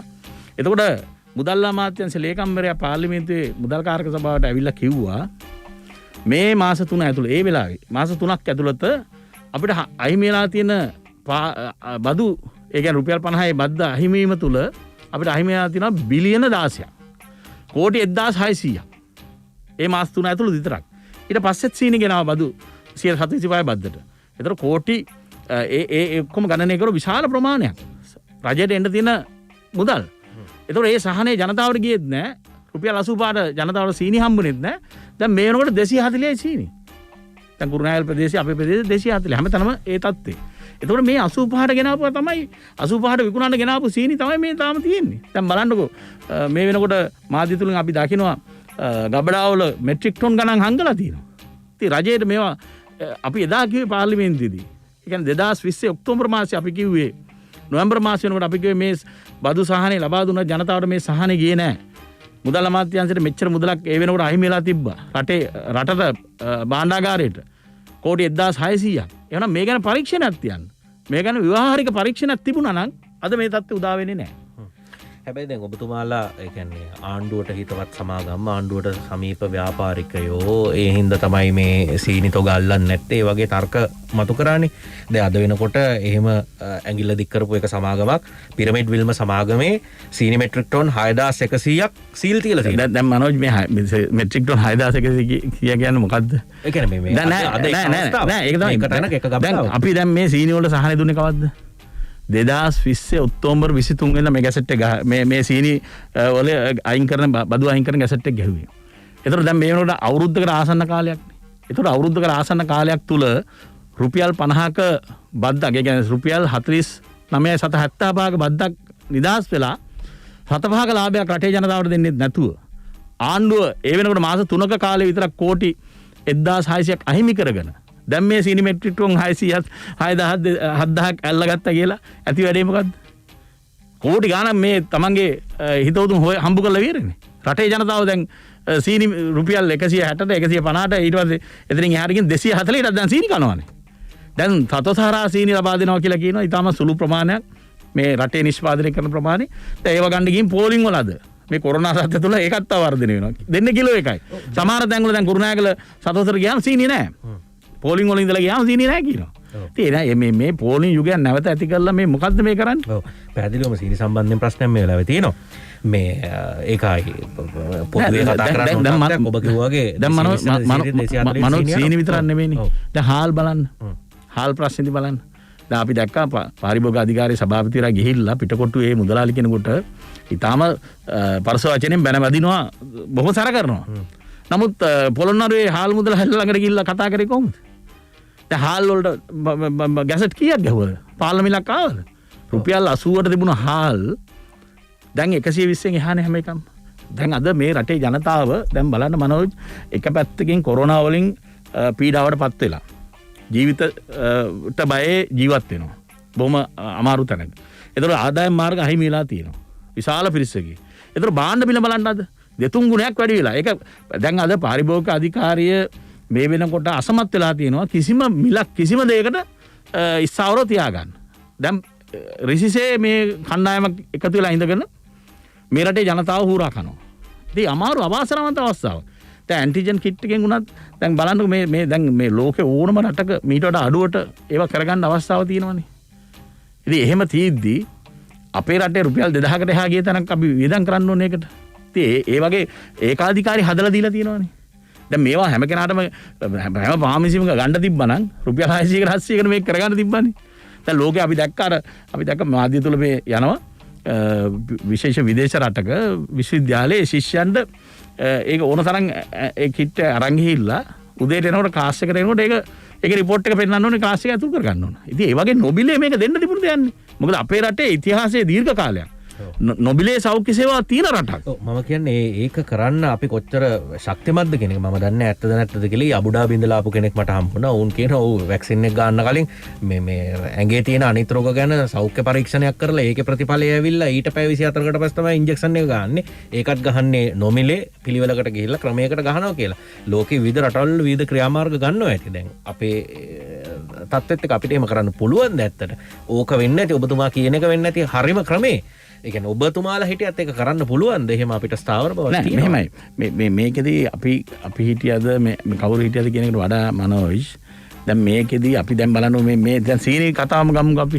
පළවෙනි මාස 3ෙම පාඩුව මුදල් අමාත්‍යාංශයේ ලේකම්තුමන් පිළිගත්තනේ බදු සහනය ලබා දීම නිසා කෝටි 1600ක් කියලා. ඉතින් මෙන්න මේවා අපිට යොදා ගන්න තිබුණේ මේ වැනි දේවල් වලට මේ මුදල් නැහැ කියන්නේ නැතුව. දැන් ඇත්තටම අපිට ක්‍රමවේදයක් තියෙනවද ව්‍යාපාරිකයෝ ව්‍යාපාර කරන්නේ මුදල් උපයන්න ඔබේ ලාභය මෙච්චරයි මෙතනින් එහාට ඔබට උපයන්න බෑ කියලා අපේ රටේ කොහෙවත් නැහැ නේද එහෙම අවස්ථාවක්. දැන් මෙහෙමනේ මනෝජ් දැන් අපි දැක්කනේ මහ බැංකුව සිද්ධිය. ඔව්. දැන් ඒකත් එතරම් ඒ සිද්ධියට තිබ්බනේ ව්‍යවහාරික පරීක්ෂණයක්. ඔව්. ඒ ව්‍යවහාරික පරීක්ෂණෙන් වෙලා තියෙන අලාභයේ ඇසෙමෙතු කරලා තියෙනවනේ. ඔව්. එතකොට ඒ ව්‍යාපාරිකයාගේ ඒකට වඩා වැඩි මුදලක් තැන්පත් කරලා තියෙනවා ආරක්ෂිත. එතකොට ඒක වොන්ලක් නඩුව අවසන් වුණාම එහෙම නැත්නම් මේ වෙච්ච පාඩුව අය කරගැනීම හැකියාවක් තියෙනවා. ඒ රිජපාඩුව විතරයි. ඔව්. එතකොට මේකෙදිත් අපි පැහැදිලිවම කියන්නේ අපි ඉල්ලීමක් කරා පාර්ලිමේන්තුව තුල. මේ මුදල් අමාත්‍ය ලේකම්වරයා මේ ප්‍රකාශය කරාම වෙච්ච ප්‍රමාණය ගැන අපි ඉල්ලීමක් කරා මේකට ව්‍යවහාරික පරීක්ෂණයක් කරන්න කියලා. ඒක කරේ නැහැ. ඊට දිගින් දිගට මොකක්ද උනේ? ඊළඟ මාස මේ වෙනකම් මේ බද්ද තාම ගහලා නැන්නේ සීනි වලට. දිගටම ඊට පස්සේ සීනි ගෙනාවා. නමුත් ඒ වාසිය ජනතාවට ගියේ නැහැ. ඉතින් එහෙමනම් මේ සම්බන්ධයෙන් විශේෂ පරීක්ෂණයක් කරලා මේවා අය කරගන්න වැඩ පිළිවෙලක් තියෙන්න බෑ. ඒකට ජනතාව ඒ වගේ විපක්ෂයේ චෝදනා කරන එක සාධාරණයිනේ. තමන්ගේ ගජමිතුරන්ට මුදල් හම්බ කරගන්න දීලා තියනවා කියලා. එහෙමනම් ආණ්ඩුවේ යුතුයකමක් තමයි මේකෙන් සුද්ධ වෙන්න නම් හරි අපි එහෙම නැහැ කියලා මේ පරීක්ෂණයක් කරලා ඒක රටේ ජනතාවට පෙන්වන්න ඕන. ඒ කියන්නේ ඒ ආණ්ඩු වල ගජමිතුරන්ටත් මේ ආණ්ඩු වල ගජමිතුරන්ටත් සලකන තත්ත්වයක් තියෙනවා කියලාද පොදුවේ අපිට පිළිගන්න. පැහැදිලිවම කොයි ආණ්ඩුවේ ගජමිතුරන් සැලකුවත් මනෝජ් මෙවැනි වෙලාවක මේ තත්ත්වය වැරදීනේ. ඉතින් ඒකනේ අද මේ දේශපාලනේ අපේ රටේ ජනතාවට එපා වෙලා තියෙන්නේ. මම කොයි අවස්ථාවෙත් වැරදීනේ. නෑ ඒක තමයි මම කියන්නේ. අපේ දන්නේ නිෂ්පාදිතේ කොච්චරද කියලා. දැන් පැහැදිලිවම අපි වාගේ අය දේශපාලනේ අපි තරුණ හැටියට ඇවිල්ලා මේ දේශපාලන අපි ඇත්තටම මගේ නම් අපි කාගේත් බලාපොරොත්තු වෙන්නේ නැහැ මේ හරි අම්බ කරගන්න. එහෙම නැත්නම් මේ ජනතාවගේ ඡන්දෙන් ඇවිල්ලා යම් දෙයක් ජනතාව වෙනුවෙන් ක්‍රියාත්මක කරන්න බලාපොරොත්තුෙන් ආපු එහෙම කණ්ඩායමක් ඉන්නවා පාර්ලිමේන්තුව තුල. නමුත් අද බයිනේ 225ටමනේ. නේද? ඉතින් ඒ තත්ත්වය උදා වෙලා තියෙන එකනේ. දැන් අපේ රජයේ කාලේ මහ බැංකු වංචාව සිද්ධ වුණා කියමු. දැන් අපි එදත් කිව්වා මේක ගැන හරි පරීක්ෂණයක් කරන්න. මාධ්‍ය වලට අපි ඇවිල්ලා කියලා තියෙනවා. ඒ අයට දඬුවම් දෙන්න. දැන් මේ රජයේ බලයටපත් උනේ මේ අයට දඬුවම් දෙනවා කියලානේ. දැන් කෝ පරීක්ෂණ කරේනවද? කිසි දෙයක් කරෙන්නේ නැහැ. ඉතින් අපි කියන්නේ මේ රජයේට ඒවා ක්‍රියාත්මක කරන්න. ඉතින් එහෙම ක්‍රියාත්මක කරොත් තමයි ඉස්සරහට ආදර්ශයක් දෙන්න පුළුවන් වෙන්නේ.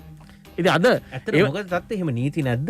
ඒ කියන්නේ අරකමද ප්‍රශ්නේ. කියන්නේ ව්‍යාපාරිකයෝ ව්‍යාපාර කරනවා, ව්යාපාර කරලා ලාභ ලබනවා, ලබන්න පුළුවන් ලාභය මෙච්චරයි කියලා සීමාවක් නැහැ. හින්දා උන් අසීමිතව ඒක උපයනවා. අනේ මන්ද එතනින් හැට කරන්න දෙයක් නැහැ වගේ එකක්ද තියෙන්නේ. නෑ මනෝ දැන් ලෝකේ අනිත් රටවල අපි දැකලා තියෙනනේ. මේ ව්‍යාපාරිකයෝ යම් වැරද්දක් කරොත් රටට පාඩුවක් කරොත් ජනතාවට පාඩුවක් කරොත් ඒවට නීති තියෙනවනේ ක්‍රියාත්මක වෙන්න. ලෝකේ ඕන රටවල් වල තියෙනවනේ. ඇමරිකාව ගත්තත් ලෝකේ දියුණු කොයි මේ වෙළඳපොළ ආර්ථිකයේ තියෙන හැම රටම ගන්නු. ඉතින් හැම රටකම තියෙනවනේ නීති. ඉතින් අපේ රටේ විතරක් මොකද මේ ප්‍රශ්නේ? අද අපේ රටේ මේ ඩීල් දේශපාලනයක්. එහෙම නැත්නම් මේ දෙගොල් වැරදි කරන අය දෙපැත්තෙම නිදහස් වෙනවානේ. එතකොට මේකෙන් පාඩු වෙන රටේ ජනතාවන්නේ. විශාල හානියක් සිද්ධ වෙලා තියෙනවා. අවසානයේ ඒ හානිය පොදුවේ ජනතාවට තමයි භුක්ති විඳින්න සිද්ධ වෙන්නේ. කාලෙන් කාලෙට මාතෘකා වෙනස් වෙනවා. නමුත් එකම ප්‍රශ්න ජනතාව ඉදිරියේ තියෙනවා. දැන් අපි දැක්ක රාජ්‍ය ඇමතිවරයා අලගේවන්න මැතිතුමා කියනවා මාධ්‍යට ඇවිල්ලා මේ සීනි වලින් අපි දකිනවා මේ රුපියල් 100ට අඩුවෙන් දෙන්න පුළුවන් සීනි මේ 140 දෙනවා විශාල ලාභයක් ලබනවා. නමුත් අපිට ක්‍රියාත්මක කරන්න බෑ කියලා එතුමා කියනවා. මොකක්වත් නීතියක්. ඉතින් ඒක තමයි මම කියන්නේ. ඉතින් ඒ නිසා තමයි අපි කිව්වේ මේක ආරම්භයේදීම මේක පටන් ගන්නකොට මේ බදු සහනේ දීලා අපි කිව්වා මෙතන වෙලා තියෙන විශාල වංචාවක්. ඒ සම්බන්ධයෙන් පරීක්ෂණයක් ආරම්භ කරන්න. ඒ නොකරපු නිසා තමයි අද රටේ ජනතාවට 240ට සීනි කණ්ඩ සිද්ධ වෙලා තියෙනවා. හොඳයි අපි තවදුරටත් මේ සංවාදයේ දෙමු. අන්ලිමිටඩ් සංවාදයට කලින් අපි ප්‍රවෘත්ති විරාමය ලබා ගන්න සූදානම්. ඉතා ඉක්මනින් නැවත හමු වෙනවා. Net FM Unlimited. හොඳයි අපි නැවතත් අන්ලිමිටඩ් සංවාදයේ ජේසී අලවතුවල මන්ත්‍රීතුමත් එක්ක අපි මේ සංවාද කරමින් ඉන්නේ සමගි ජන බලවේගය නියෝජනය කරන. දැන් විශේෂයෙන්ම දැන් අපි සංචාරක කර්මාන්තය ආදී කාරණාත් කතා කරමු. මේ අපිව Facebook ඔස්සේ බලන කෙනෙක් ප්‍රශ්නයක් අහලා තිබුණා. ප්‍රශ්න කීපයක් අහලා තිබුණා. මේ වෙලාවේ මේ ඔබතුමාලගේ පාර්ශවය දේශීය වෙදකම මේ කොවිඩ් වසංගතයට යොදා නොගැනීම පිළිබඳව හඬක් නගන්න නැත්තේ ඇයි? ඒ පිළිබඳව ඔබතුමාලගේ මතය මොකක්ද කියලා. අපි කොවිඩ් කියන ආර්ථිකයට යන්න කලින් කොවිඩ් සම්බන්ධයෙන්ම කතා කරපු නිසා ඒ ප්‍රශ්නටත් උත්තරයක් දෙමු. මම හිතන්නේ ස්වාමින් වහන්සේ නමක් ලැබුම් දෙනියේ සිද්ධාර්ථ ස්වාමින් වහන්සේ ප්‍රශ්න යොමු කරලා තිනවා Facebook ඔස්සේ බලන ගමන් වැඩසටහන. ඔව් මනෝජ් ඇත්තටම මෙහෙමයි මේ දේශීය වෛද්‍ය ක්‍රමයක් මේකෙදී කොවිඩ් හැදුනට පස්සේ ගොඩක් වෙලාවට දැන් අත්හදා කියන්නේ නොයෙකුත් දේවල් ජනතාව පාවිච්චි කරනවා. ඉතින් ඇත්තටම මේකෙදී උනේ අර නොයෙකුත් පැණි වර්ග ඒ කියන්නේ මේ මිත්‍යාව පස්සේ යෑම නිසා ගොඩක් දෙනෙක් බය වුණා දැන් මේ ගැන කතා කරන්නත්. දැන් අද මේ වෙනකොටත් දේශීය වෛද්‍ය අමාත්‍යාංශය අපි දකිනවා යම් බෙහෙත් වර්ග ගණනාවක් මේ කොවිඩ් තත්ත්වයට සුව වීම සඳහා ලෙඩේ හැදුනට පස්සේ ලබා දෙනවා. දැන් අපි දැක්කා විශේෂඥ වෛද්‍යතුමාලාත් ඒ කියන්නේ බටහිර වෛද්‍යතුමාලාත් කියනවා මේ දේශීය බෙහෙත් වර්ගත් පාවිච්චි කරන්න පුළුවන් කියලා ඒක වෛද්‍යතුමෙක්ගේ උපදෙස් අනුව. ඉතින් ඒකේ ගැටලුවක් කිසිම අපි මේක කරන්නේ නැහැ. නමුත් රජයක් හැටියට අර දැන් අර අපි දන්නවනේ කවුරුද අර ප්‍රසිද්ධ පැණියක් බිව්වනේ. දැන් ඒවා මිත්‍යාවක් කියන ඔප්පු වුණානේ. ඉතින් ඒ තත්ත්වය තුළ තමයි මේ දේශීය පැත්ත පොඩ්ඩක් යට ගියේ. ඇත්තටම ඒවා ඔබතුමාලට හම්බුන්නේ නැහැ පාර්ලිමේන්තුවේදී නේද? අපි ඒක කොහොමද ඒකට විරුද්ධ ඒ කියන්නේ ඒක අපේ තියෙන අපේ රටේම තියෙනවනේ දැන් දේශීය වෛද්‍ය දෙපාර්තමේන්තුව. ඉතින් එවැනි ඒ වගේ ඉන්න දොස්තරතුමල්ලා ඒක විශේෂඥයෝගේ නිර්දේශයන් මත නෙමෙයි ඒක සිද්ධ වුණේ. කිසිම පරීක්ෂණයක් කළා ඇගේම කළා ඒක සුදුසුයි කියලා වෛද්‍යවරයෙක් ඉදිරිපත් කරපු දෙයක් නෙමෙයි මේ සාමාන්‍ය පුජ්‍යලයක් හදපු දෙයක් නේ. ඉතින් එයාගේ මනෝභාවයේ ඉඳගෙන එයා ඒක අරගෙන ප්‍රසිද්ධියක් අරගෙන පාර්ලිමේන්තුවට ඇවිල්ලා දීලා ඉතින් රජයක් හැටියට ඒ වගේ දෙයක් පිටිපස්සේ අනේක ගැලපෙන්නේ නැහැ නේ. ඒකෙන් ඇත්තම නේ අර ඇත්තම දේශීය වෛද්‍ය ක්‍රම මේ සඳහා පාවිච්චි කරන්න තිබුණු අවස්ථාවත් යම් ප්‍රමාණයකින් ගිලිහිලා ගියා. ඒකනේ උනේ. ඉතින් නමුත් මේ වෙනකොට අපි දකිනවා අපේ දේශීය වෛද්‍ය රෝහල් ගණනාවක් තියෙනවා. ඒ වගේ මේ වෙනකොට කොවිඩ් රෝගීන් විශාල ප්‍රමාණයක් සුවය ලබනවා. මම හිතන්නේ ඒ අය සුව වෙලා ගෙදර ගියා ඉන්නවා විශාල ප්‍රමාණයක්. ඉතින් අපි ඒක දේශීයද එහෙම නැත්නම් බටහිරද කියන එක නෙමෙයි. රෙඩේ සමහර විට ජනතාව ඕක තර්කයක් විදිහට පිළිගන්න එකකුත් නැහැ. ඒ කියන්නේ විද්‍යාව මිත්‍යාවට වඩා විද්‍යාව කියලා කිව්වට අපේ රටේ දේශපාලනඥයනුත් ගොඩක් අවස්ථාවල පක්ෂද විපක්ෂද කියලා නැහැ. විද්‍යාව අමතක කරලා මිත්‍යාව පස්සේ දුවන අවස්ථා ඕන තරම් තියෙනවා. ඔව්. නමුත් මේ අනේ රෝගයකදී මිත්‍යාව පස්සේ දුවන එක ජීවිතේම වන්දි ගවන්න සිද්ධ වෙනවානේ. ඉතින් ඒක රටක් පාලනය කරන්න බලයක් ලබා ගන්නව මිත්‍යාව පස්සේ යද්දී ලෙඩක් ගැන ඉතින් කොහොමත් ඒක ආයි අමතක කරයිද? දැන් මෙහෙමනේ මානව දැන් බලය ලබා ගැනීම සඳහා මේ රාජ්‍ය විශේෂයෙන් මිත්‍යාව තමයි පැතිරුවේ. ඒක දැන් ඔප්පු වෙලා තියෙන්නේ. නමුත් ඒ මිත්‍යාවෙන්ම ආණ්ඩුව කරගෙන යන්න බෑනේ. ඒකනේ අද වෙලා තියෙන්නේ. ඒ මිත්‍යාවෙන්ම තමයි ආණ්ඩුව කරගෙන යන්න ලෑස්ති වුනේ. පැහැදිලිවම දැන් බලන්න මේ කොවිඩ් තත්ත්වයේදී මෙයාලා උත්සාහ ගත්තා මිත්‍යාව ඉස්සරහට දාගෙන ගිහිල්ලා හරියයි කියලා. නමුත් මොකක්ද උනේ? රටේ ජනතාවට ජීවිතවලින් ඒකට වන්දි ගෙවන්න සිද්ධ වුනේ. ඉතින් ඒ නිසා ඒක හරියන්නේ නැහැ. ඒ නිසා අදටත් මේ රජය බලයටපත් වුණා හා සමානව ඒ විදිහටම නොයෙකුත් වෙලාවට කටයුතු කරන්නේ ජනතාව මුලාවට පත් කරලා එහෙම නැත්නම් මනෝලෝකයට අරන් ගිහිල්ලා බොහොම සීන ලෝකයක තියලා හැබෑ තත්ත්වයට මුහුණ දෙනවද කියන ගැටලුවක් තියෙනවා. මේ වෙලාවේ මේ සමාජය හමුවේ තියෙන ප්‍රශ්න ජනතාවට දැවෙන ප්‍රශ්න අර පිම්පම් බෝල වගේ උඩ පල්ලෙහා යනවා මේ සුමට පොළවල් වල වැදිලා හොඳට දෝලණය වෙනවා. හැබැයි මේ ජනතාවගේ ප්‍රශ්න සමහරුන්ට තියෙන ජීවිතේ බේරගන්න එකේ ප්‍රශ්න මේ වෙලාවේ අන්ලිමිටඩ් අහගෙන ඇති කොවිඩ් ආසාදනය වෙලා හුස්ම හොයන පිරිස ඔක්සිජන් හොයන පිරිස අපි වහගෙන ඇති ඔවුන් එහෙම සටනක ඉන්නේ. ඒ වගේම තමන්ගේ රැකියා අහිමි වෙලා තමන්ගේ දරු පවුල් ජීවත් කරගන්න බැරුව රස්සාවක් කරගන්න බැරුව ආසරණ වෙලා අනාථ වෙලා ඉන්න පිරිස් ඇති. මොන ආණ්ඩු කරත් 2000ක් දුන්නත් 5000ක් දුන්නත් 2000 5000 ජීවත් වෙන්න බැරි මිනිස්සු ඕන තරම් ඇති. හැබැයි හැමෝටම ප්‍රශ්න තියෙනවා. තව එක පිරිසකට ජීවිතය සම්බන්ධයෙන් ප්‍රශ්න, තව පිරිසකට ආර්ථිකය සම්බන්ධයෙන් ප්‍රශ්න. රටකට උනත් අවසානයේ ආර්ථික සම්බන්ධයෙන් ප්‍රශ්න වලට මුහුණ දෙන්න වෙනවා. අපි ණය වාරික ගෙව්වේ නැත්නම්, විදේශ ණය ගෙව්වේ නැත්නම් අනේ ලංකාවට කොවිඩ් තිබුණානේ කියලා විදේශ රටවල් අපිට එහෙම හැමදාම සහන දෙන එකක් නැහැ. ආර්ථිකය සම්බන්ධයෙන් ගන්න තීරණවලදී සංචාරක කර්මාන්තය පිළිබඳව මේ වෙලාවේ යම් උත්සාහයන් තියෙනවා ආයි පණ ගන්නවන්න. ඔබතුමාලා ඒකට මම උත්තර දෙන්න කලින් මට පොඩි කාරණා දැන් කොවිඩ් වලින් යන හින්දා අපි මේ කොවිඩ් ප්‍රශ්නේදී විපක්ෂයක් හැටියට අපි නිකන් හිටියේ නෑ මනෝජ්. දැන් විපක්ෂයේ හොස්සම් වැඩසටහනේ අපි හැම රෝහලකටම අවශ්‍ය මේ සසනේ හා සම්බන්ධ අවශ්‍ය උපකරණ විශාල ප්‍රමාණයක් මේ වෙනකොට මිලියන ගණනාවක රෝහල් ගණනාවකට අපේ විපක්ෂ නායකතුමාගේ ප්‍රධානත්වයෙන් අපි ලබා දීලා තියෙනවා. ඒකට පාර්ලිමේන්තු මන්ත්‍රීතුමාලාගේ වැටුප ලබා දීලා තියෙනවා. දැන් මම ගිය සතිය වෙනකොට කොවිඩ් අවසන් වෙනකම් මගේ වැටුප මම ලබා දෙනවා මේ වැඩසටහනට. ඉතින් ඒ වගේ විශාල වැඩපිළිවෙලක් අපි ක්‍රියාත්මක කරනවා.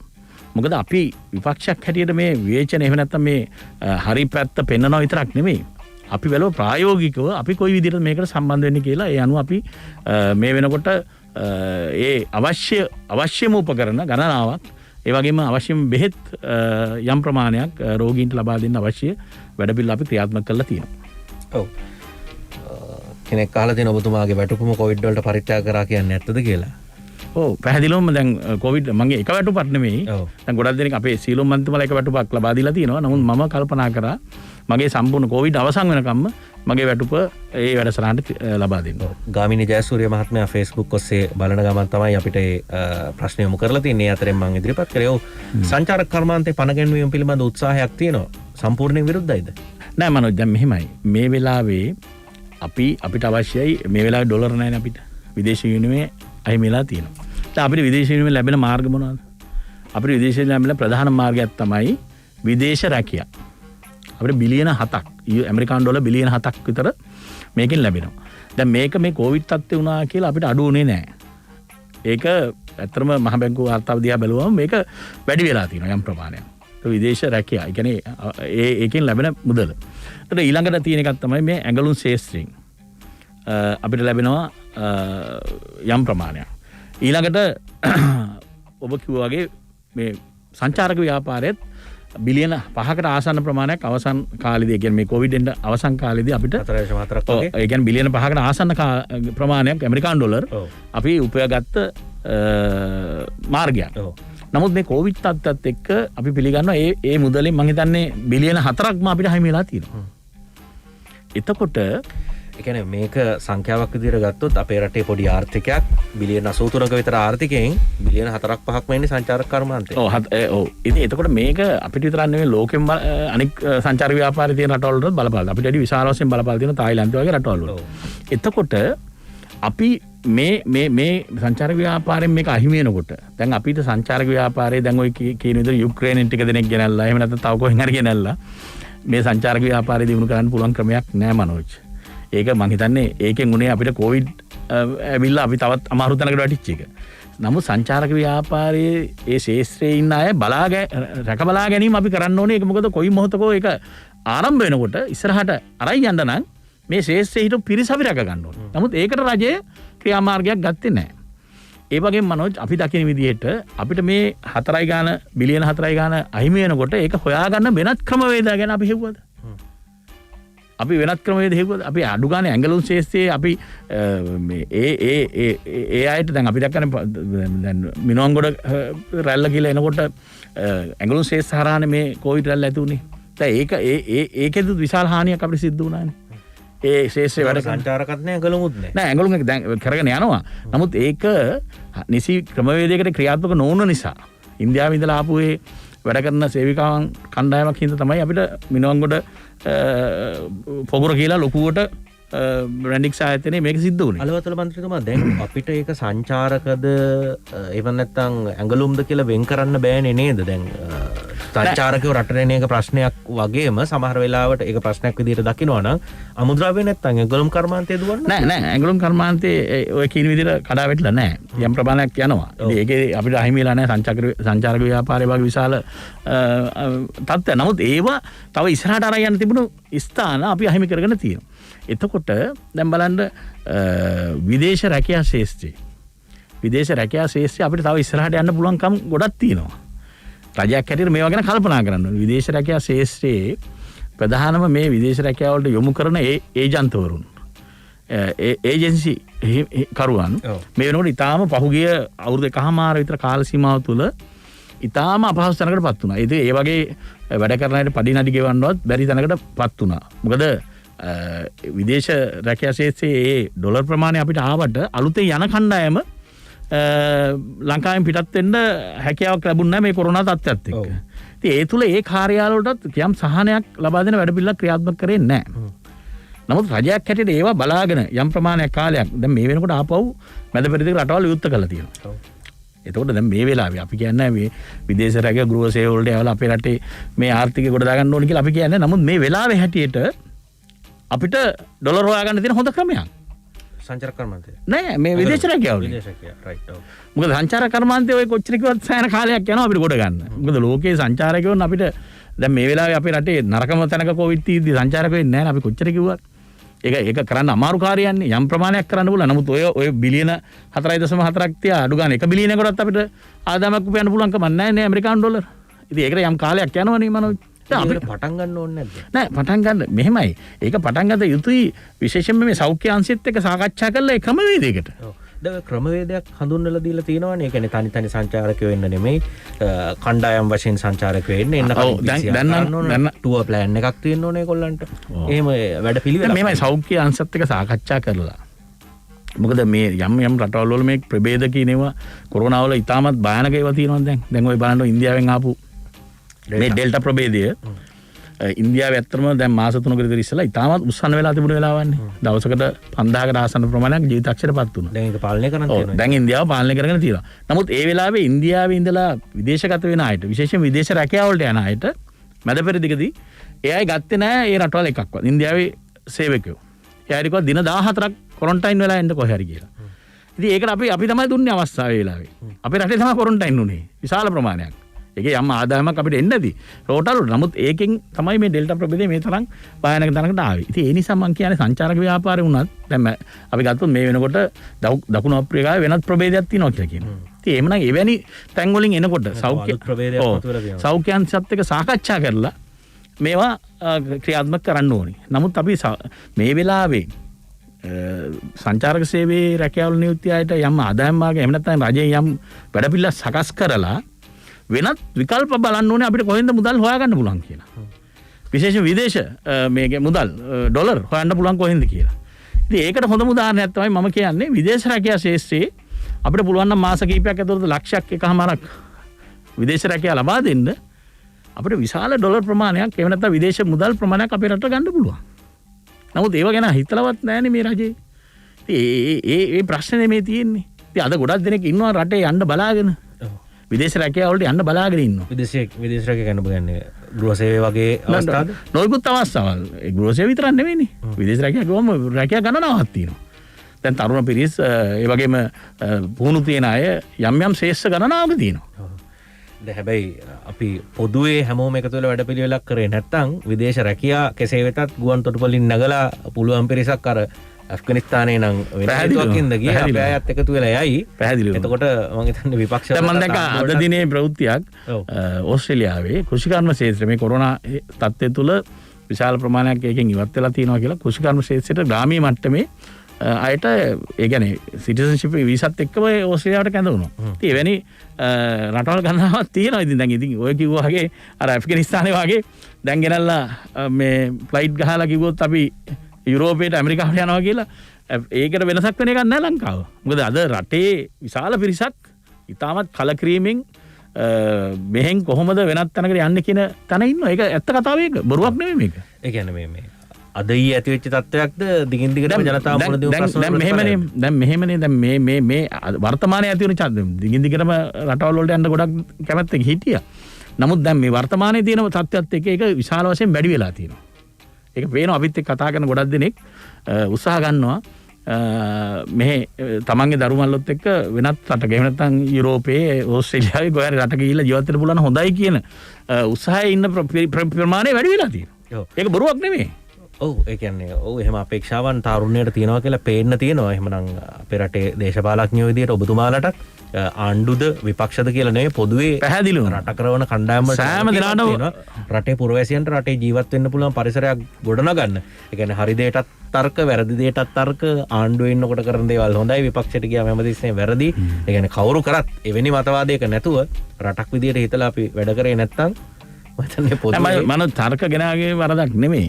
අපි රටේ අපි හොඳ දේවල් පාර්ලිමේන්තුව තියෙන්නේ තර්ක විතර්ක කරන්නනේ කතා කරන්නනේ. ඒ හොඳ තැනකට අපි එනවා. පාර්ලිමේන්තුව දැක්කම ජනතාවට එපා වෙනවා. ඔය කියන දේවල් කතා කරන දේවල් දවස් ගණන් අරගෙන ඕවා ක්‍රියාත්මක වෙනවා නම් ඉතින් නේද රට කොහෙද තියෙන්න ඕන. ඉතින් ඇත්තටම කතා මඩුවක්ම විතරයි කියලා මම හිතන ඇති. ඇත්තටම ඉතින් මෙහෙමයි. මේ ගොඩක් දැන් ප්‍රජාතන්ත්‍රවාදී වුණත් ඒ අගයක් තියෙනකොට ඕකේ අගයක් නැහැනේ. දැන් අපි බලන්නකො මේ මියන්මාර් බුරුමේ වගේ රටක දැන් වෙලා තියෙන තත්ත්වය. දැන් හමුදා පාලනයක් ඇවිල්ලා දැන් තමයි මේ රටේ ජනතාවට ඒ අගේ ඇති වෙලා තියෙන්නේ. ඒ වගේ ස්ථාන දැන් බලන්න ඇෆ්ගනිස්තානේ වුණත් දැන් ප්ලේන් වල එලිලා ගිහලා බිම වැටුණානේ. අවුරුදු 19ක ක්‍රීඩකෙන්නේ. ඉතින් ඒ වගේ තත්ත්වයක් ඒ ඇති වෙන්නේ ඉතින් රටේ ජනතාව ඒ පාලනය එහෙම නැත්නම් ඒ තත්ත්වය අප්‍රිය කිරීම තුළනේ. ඉතින් දැන් අපි කවුරුත් මේකට වක් කියන්න ඕනේ දේශපාලඥයෝ විතරක් නෙවෙයි රටේ යමක්කමත් තේරුමක් තියෙන සියලු දෙනාම මේකට යම් ප්‍රමාණවලින් වග කියන්න ඕනේ. මොකද අපේ රට අපිට සුරක්ෂිත නීතිය තියෙන රටක්, මේක සාධාරණ රටක්, මේකේ ජීවත් වෙන්න පුළුවන් අපේ දරුවන්ට මේක අනාගතයක් තියෙනවා කියන විශ්වාසය නැතිකමනේ දැන් ඇති වෙලා තියෙන්නේ. දැන් ඒකනේ ප්‍රධානම කාරණේ රට හැර යන්න. දැන් අපි සංචාරක කර්මාන්තය පැත්තෙන් බැලුවොත් අපේ ඇමරිකන් ඩොලර් බිලියන 83ක විතර පොඩි ආර්ථිකයක්. ඒකට 100ට ඒ කියන්නේ බිලියන් 4ක 5ක දායකත්වයක් සංචාරක කර්මාන්තයෙන් ලබලා දෙනවා. සංචාරක කර්මාන්තය කියන්නේ හරි වෙලාවේ තීරණ ගන්න ඕන තැනක්නේ. නැත්තම් සංචාරකයෝ Tamanට අවශ්‍යතාවය තියෙන වෙලාවට යන්න බැරි නම් ඔවුන්ගේ තීරණය උන් වෙනස් කරනවා. අපි දන්නවා මැද පෙරදිග රටවල් එහෙමත් විශාල වශයෙන් මේ ඉන්ධන වලින් තෙල් වලින් සල්ලි හොයන රටවල්. නමුත් ඔවුන් මේ හරිත පරිසර ඇති කරලා ඔවුන් සංචාරක ආකර්ෂණයක් දිනා ගන්න උත්සාහ කරන ඔවුන්ට වෙනත් විකල්ප තියෙන තැනුත් අපිත් පස්ස ගාලා හිටියොත් අපිට තියෙන අවස්ථාවක් නැති වෙයි නේද? අපි යම් උත්සාහයක් කරේ නැත්තම් මේ වෙලාවේ අර එන්නත් කරණය කරලා කොවිඩ් වලින් යම් ඉස්පාසුවක් ලබාගත්තු රටවල් ඔවුන්ගේ අර මානසික ආතතියත් එක්ක යම් සංචාරක ගමනාන්ත හොයන්න උත්සාහ කරන වෙලාවක් මේ වෙලාව. මම ඇත්තටම සංචාරක කර්මාන්තය අපි හරි තැනකට ගේන්න නම් ඉස්සල්ලාම අපි දැන් මේ කොවිඩ් තියෙන තත්ත්වයේ ලෝකේ නරකම තැනක අපි ඉන්න එක යම් පාලනයක් ඇති කරගන්න ඕනේ. ප්‍රධානම කාරණේ. මොකද කවුරුත් කැමති වෙන්නේ නැහනේ සංචාරය කරගෙන ඇවිල්ලා කොවිඩ් හදාගන්න. ඉතින් ඒක තමයි ඉස්සල්ලාම කරන්න ඕන කාරණේ. දැන් අපි එන්නත් කරණය දැන් ශීඝ්‍රයෙන් තව ඉස්සරහට කරලා අපි ජනතාවට මේ ඉස්සලාම් සංචාරක ව්‍යාපාරයේ ඒ සංචාරය කරන අයට විශ්වාසයක් ඇති වෙන්න ඕනේ මේ රටට ගියාට අපිට කොවිඩ් හැදෙන්නේ නැහැ කියන එක. දෙක තමයි ඔබතුමා හිතන්නේ මේ විශ්වාසය දැන් ඇති වෙමින් තියෙනවද? නෑ දැන් ඇති වෙන විදියක් නැහැ නේ. දැන් මේ වැඩිම තත්ත්වයක් තියෙන රටක් ලක්ෂ 81කටම එන්නත් මාත්‍රා දෙකම දීලා ඉවරයි. නෑ මනෝජ් දැන් අපි ලෝකේ අද සංචාරය කරන ලංකාවට එන්න හිතනවා නම් එක්කෙනෙක් යුරෝපයෙන් හරි මැද පෙරදිගින් හරි කොහෙන් හරි රෂ්‍යාවෙන් හරි ආ බලනෝනේ මේ රටේ අපි උනත් දැන් වෙන රටකට යනවා නම් බලන්න අපි දැන් අර ඉන්දියාවේ ඉතාමත් උස්සන වෙලා තියෙන වෙලාවේ අපි ඉන්දියාව පැත්තවත් බැලුවේ නෑනේ. නේ අපි කවුරුත් එන්න කිව්වත් අපි කවුරුත් යන්නේ නැහනේ. ඉතින් එහෙම ඒක අපි කල්පනා කරන්න ඕනේ. දැන් මේ වෙලාවේ කවුරුත් ලංකාවට මොන දේ උත්සාහ ගත්තත් මම හිතන්නේ මේ වෙලාවේ අපිට සංචාරක ව්‍යාපාරේ මේක සමනය කරනකම් යම් ප්‍රමාණයකට ඒකට කවුරුත් හිතයි කියලා. නමුත් ඉස්සරහට සමනය වෙනව නේද? මාස 3කින් හරි 6කින් හරි මේක අඩු වෙලා තියෙනවා නම් ඔබ කියන විදිහට අපි සංචාරක ව්‍යාපාරය ඉස්සරහට ගන්න අවශ්‍ය වැඩ පිළිවෙල ක්‍රියාත්මක කරන්න ඕනේ. මොකද අපේ රට ලෝකේ හොඳම ගමනාන්තය කියලා ලෝන්ලි පැනට් සංගරාව තීන්දුව කරා කියන්නේ ඒක ලොකු ජයග්‍රහණයක්. මේ වැඩි කාලෙගෙන වෙන්නේ 2018 නේ. ඒතකොට ඒක අපිට ඉස්සරහට ගන්න පුළුවන්. ඉතින් ඒකට ප්‍රධානම කාරණයක් තමයි මේ දැන් තියෙන තත්ත්වය මේ භයානක තත්ත්වය අපි සමනය කරගන්න ඕනේ ප්‍රධාන වශයෙන්. ඊළඟට තමයි රටේ මානව හිමිකම් නීතිය මේවා ඔක්කොම දිහා බලලා තමයි ගොඩක් දෙනෙක් රටකට සංචාරය කරන්නේ. ඉතින් ඒවත් අපි හොඳ තැනකට ගේන්න ඕනේ. දැන් අපි හොඳ තැනකට නෙවෙයි අවිල්ලා තියෙන්නේ 19 වෙනි අනුක්‍රම ව්‍යවස්ථාවෙන් අපි දීලා තිබුණු ප්‍රජාතන්ත්‍රවාදී ස්ථාන අපි 20 වෙනි අනුක්‍රම ව්‍යවස්ථාව තුළ ඒකාධිපති තැනකට ගිහිල්ලා තියෙනවා. ඉතින් මේවත් බලපානවා රටක මේ හොඳ පැත්ත බලන්න. විශේෂයෙන් යුරෝපයේ දියුණු රටවල් වල අය මුදල් තියන අය එනවා නම් රටකට මේ හැම දෙයක්ම යම් ප්‍රමාණයකින් අධ්‍යයනයක් කරලා නෙන්නේ. මුහුදු වෙරළ බලන්න එහෙම නැත්නම් අපේ මේවා බලන්නම නෙමෙයිනේ. ඉතින් ඒ අපේ රටේ තියෙන නීතිය මේ රටේ ක්‍රියාත්මක වෙනවද? මෙතන ආරක්ෂාවක් තියෙනවද අපිට ගිහිල්ලා? මේ ඔක්කොම බලනවානේ. ඉතින් ඒ නිසා අපි මේ හැම පැත්තම හදාගත්තොත් තමයි අපිට සංචාරක ව්‍යාපාරයේ අර ලෝන්ලි පැනට් සංගරාව ගෙනාව හොඳම ගමනාන්තයේ තැනට යන්න පුළුවන් වෙන්නේ. ඔව්. දැන් මේ ඒත් එක්කම මේ දැන් වර්තමාන ආණ්ඩුවට ලෝකේ තියෙන සම්බන්ධතා එක්ක ණයක් හරි ගන්න පුළුවන් මොන තැන්වලින්ද කියලා අපි දැක්කා විපක්ෂයේ වර්ග කර හිටියා. හැබැයි ඔන්න ජාත්‍යන්තර මූල්‍ය අරමුදලනොත් හම්බුණා ඇමරිකන් ඩොලර් මිලියන 780ක් විතර. ඒ කියන්නේ ජාත්‍යන්තර මූල්‍ය අරමුදලේ ඒ සහයෝගය ලබා ගන්නත් මේ වෙලාවේ ආණ්ඩුවට පුළුවන් වුණා. මනෝජ් ඇත්තටම මේ ඔය ඊයේ පෙරේද හම්බෙලා තියෙන දේවල් ඒවා සාමාන්‍යයෙන් මේවල අර ඔය බංග්ලාදේශයෙන් මිලියන 100ක් ලැබුණ එක අර ඉතාමත් කෙටි කාලයකට ගත්ත නායක මාස කිහිපයකට තමාරුවක් වගේ වැඩක්. ඒකේ 100ක් තමයි හම්බෙලා තියෙන්නේ. තව චීනෙන් දෙන නායකෙන් මිලියන 300ක් ලැබිලා තියෙනවා. එක්සිම් බැංකුවේ. ඔව්. එතකොට ජාත්‍යන්තර මූල්‍ය අරමුදල අපිට විතරක් නෙවෙයි ලෝකයේ අනික් රටවල් ඔක්කොටම දීලා තියෙන එක. අපිටත් දුන්නා. ඒක අපිටත් දුන්නා. ඉතින් ඒක සාමාන්‍ය දෙයක්. ඉතින් මේ පැලස්තර වලින් දැන් අපිට තියෙන මේ තත්ත්වෙන් බේරෙන්න පුළුවන් වෙයි කියලා හිතන්න බෑ. දැන් මෙතන බිලියන එකට විතර ආසන්න ප්‍රමාණයක් නෝ ඇවිල්ලා තියෙනවා. එතකොට අපිට ගෙවන්න තියෙන ප්‍රමාණවල බැලුවාම දැන් මේ අවුරුද්දේ තව බිලියනයක් විතර ගෙවන්න තියෙන ඇමරිකානු ඩොලර් ලබන අවුරුද්දේ පළවෙනි කාර්තුවේ ගෙවන්න තියෙනවා. ඉතින් එහෙම බැලුවාම අපේ තියෙන සංචිත ප්‍රමාණය මදිකම පැහැදිලිනේ දැන්. මේක ඉතින් මුදල් ඇමතිවරයා පිළියරන් තියනවානේ. අපි අමාරු තැනක ඉන්නේ. අපි බොහොම අමාරු තැනක ඉන්නේ කියලා.